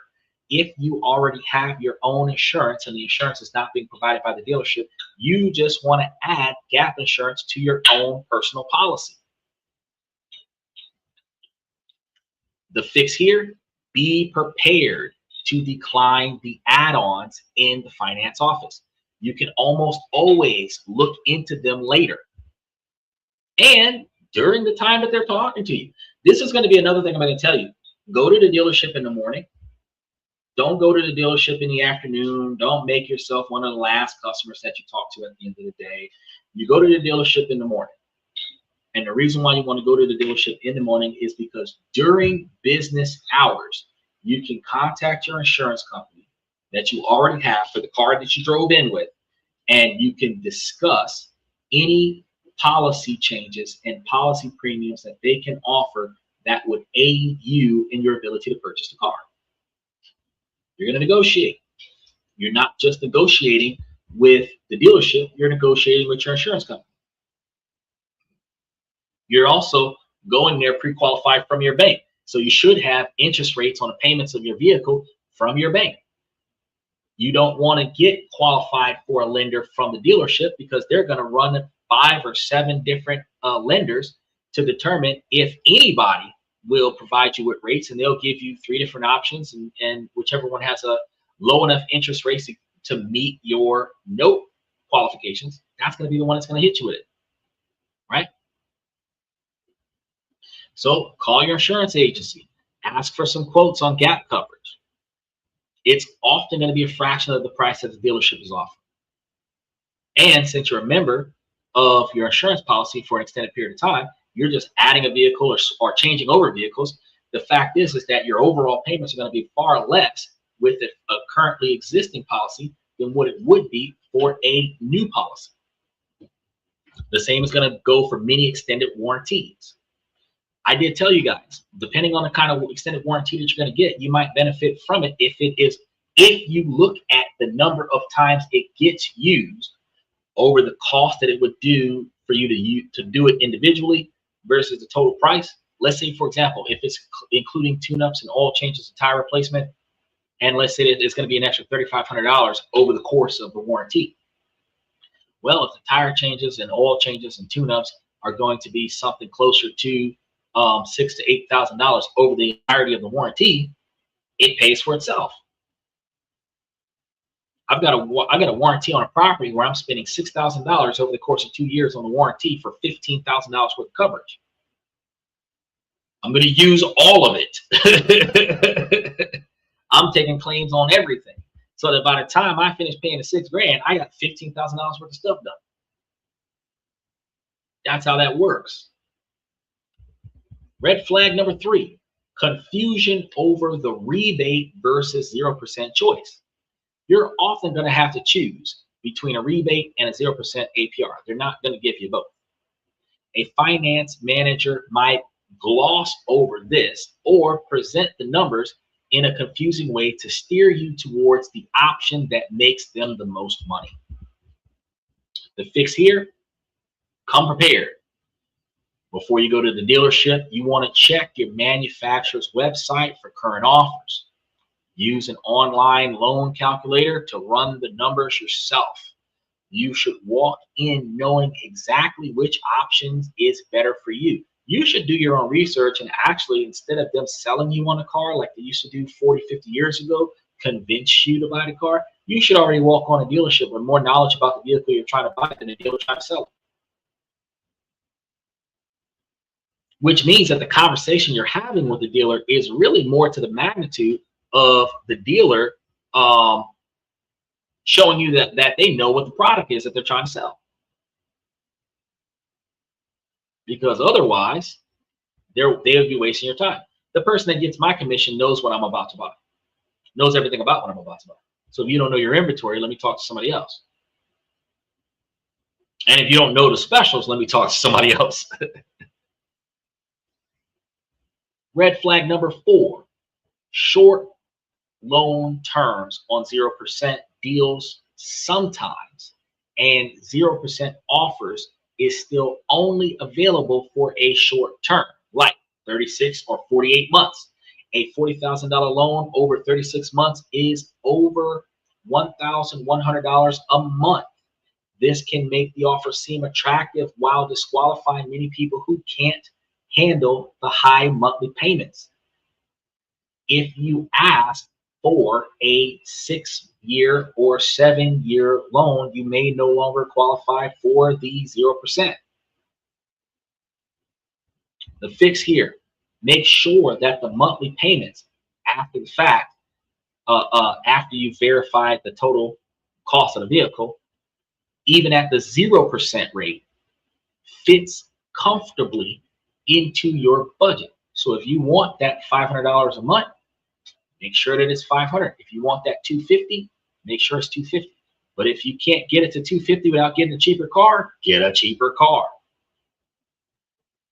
If the payments are going to end up being too high, the stress might not be worth the savings, because it could be better to take a longer term loan at a low interest rate to keep your monthly payments manageable instead of getting a higher monthly payment for no interest rate.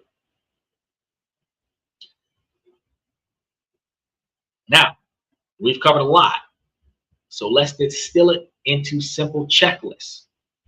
Before you say yes to a 0% finance offer, you must be able to answer yes to all of these questions at the same time. Was I going to buy this anyway with cash I have right now? The answer is no, don't get it. This is the gatekeeper.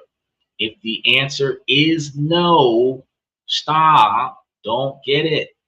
A 0% offer is a payment method, not a reason to buy something that you don't need or can't truly afford. Question number 2, do you have the full cash amount ready to put in a separate payoff account? This is your safety net. Having the cash in a dedicated account proves that you can afford the item and ensures that you can pay off the loan no matter what. Question number 3, I have done the math to confirm the 0% offer is truly the cheapest offer. Did you do this? Yes or no? If you've done the research and you know that this is the best option for you, get it. This is a situation where you must choose between 0% or a rebate.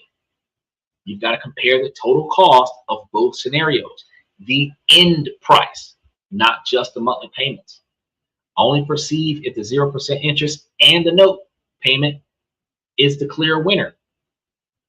Question number 4, is this a true 0% APR loan or is it a deferred interest promotion? Because you have to know what you're signing. Look for the if paid in full language that signals a deferred interest trap. If it is a deferred deal, you must be 100% confident that you can pay it off long before the deadline. Question number 5, do I have a plan for what this cash will be doing for me instead of paying on this card? This is going to be the final mindset check. Before you go buy the car, you got to have a plan for the cash that wasn't going towards the car. Do you see value in keeping your cash liquid? Do you have a plan for the money, even if it's just earning interest in a high yield savings account? This confirms that you're actively using your capital for a positive return. You're looking at opportunity cost benefits. Okay, that's what you're trying to accomplish. If you check the box on all 5 questions, you are not just a consumer, you are an investor executing a strategy. Now, for years, the conventional wisdom has been simple. Debt is bad, cash is good. But the financial world is more nuanced than that. The key isn't just to avoid debt, but to understand it and know when to use it to your advantage. 0% financing is the perfect example for many, and it's a marketing gimmick to tempt them into overspending. Or for an informed, disciplined person, it's a strategic tool. It's a lever that lets you preserve your liquidity while using a lender's money at no cost to you. The difference is a shift in perspective. And you're going to shift from the consumer mindset of how can I buy this to the investor mindset of how does this purchase fit into my overall financial strategy? It's about having the cash, but choosing to finance anyway. It's about taking that cash and putting it to work for you. It's about knowing the crucial difference between a true 0% APR loan and a deferred interest trap. And it's going to be about having the discipline to follow the rules. Shut up. We're almost done. This isn't some secret of the ultra rich. It's going to be a playbook based on financial disciplines, principles that anyone can apply. Boy, if you don't sit down, shut up. They'll be over there arguing with you. I'm trying to finish my show. Go sit down. Look, tell everybody bye-bye. But we almost done. Look at them. Look at them while we wrap up the show. By using these methods, it allows you to stop being a passive consumer and start becoming an active strategist. The next time that you see 0% financing available, instead of signing, you won't just see the temptation, you will see the opportunity. And then you're going to know exactly what to do before you go and sign the contracts. Now, if tonight's video changed how you think about financing, changed about how you think about credit cards, things how you think about loans, make sure that you subscribe to the channel if you haven't done so already. Hit those notification bells if you haven't done so already. Mash those reaction buttons every time you come to the show. Pay attention to the fact that we're going to be here at about 11:30, 11:45 Eastern Standard Time tomorrow, because we release, we're going live every night of the week. And we break down the strategies that you need to build real lasting wealth. And you need to check out tomorrow's show.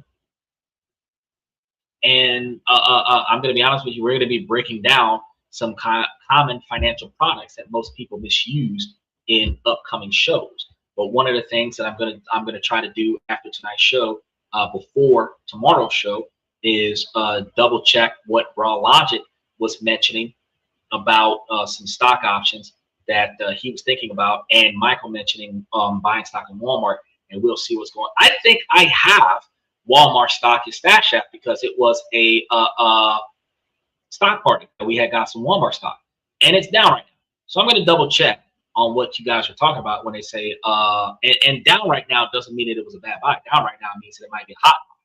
You know, it might be like invest in it now because Walmart stock is down, but Walmart stock will be going up soon, kind of thing. So I'm going to go double check and give you guys some insight on that.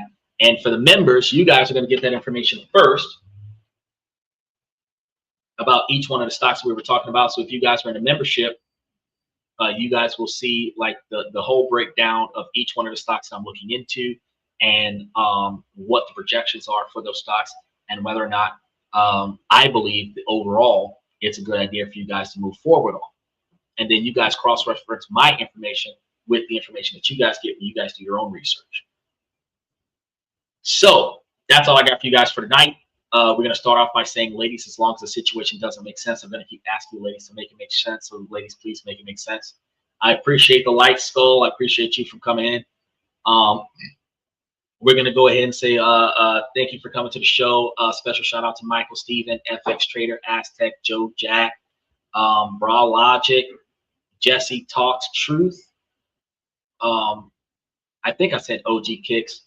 And then Omni81, Red Void, Danny Steffen over on the Twitch side of things. I really appreciate you guys for coming to the show.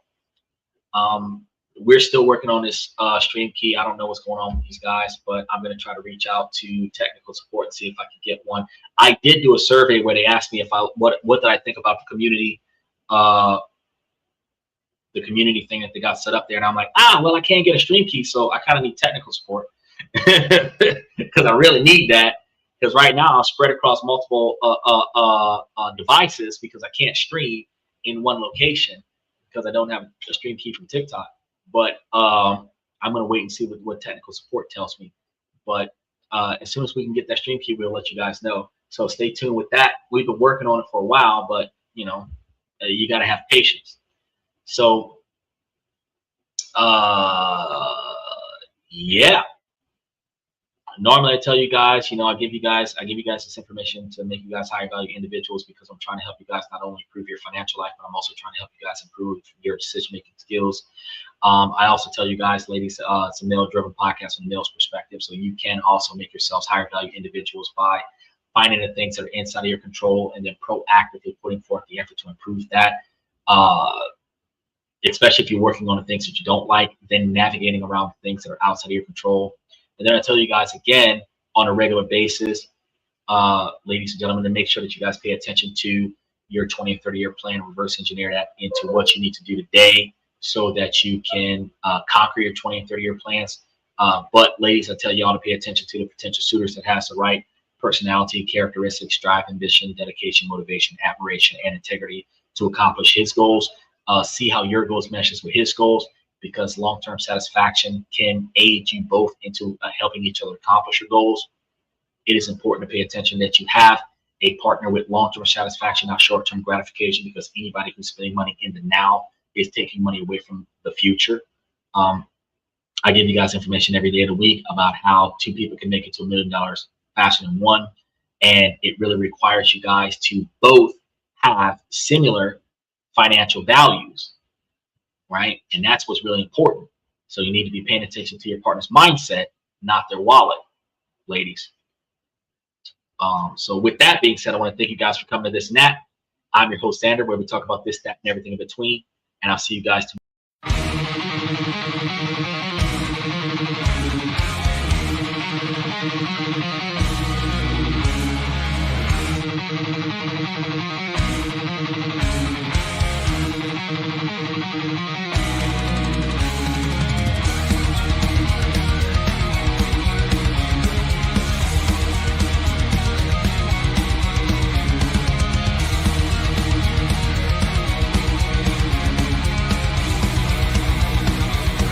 Higher ground.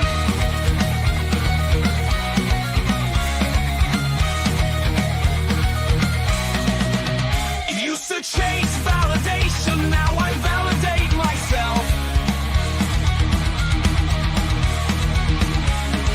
Building inner strength, putting doubt upon the shelf. No more unnecessary drama, no more wasted time. Climbing higher, constantly making my own climb. Standing on higher ground where excellence is found. My potential knows no bounds, raising the bar, breaking ground.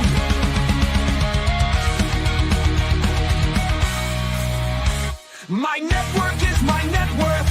Choose your company wise. Surround yourself with eagles, not with sheep in disguise. Every interaction is a reflection of my brand. Quality over quantity, that's my personal command. I'm not landing on higher ground where excellence is found. My potential knows no bounds, raising the bar, breaking ground.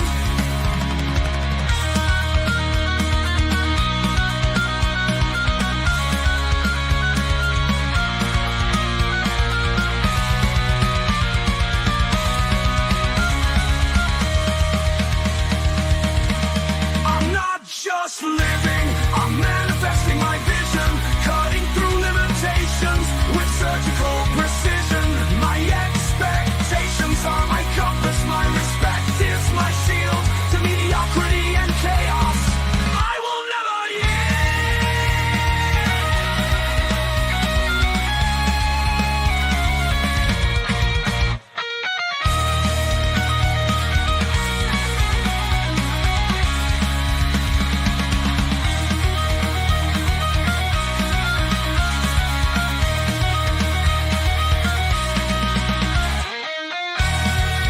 I'm not just living, I'm manifesting my vision, cutting through limitations with surgical precision. My expectations are my compass, my respect is my shield to mediocrity and chaos.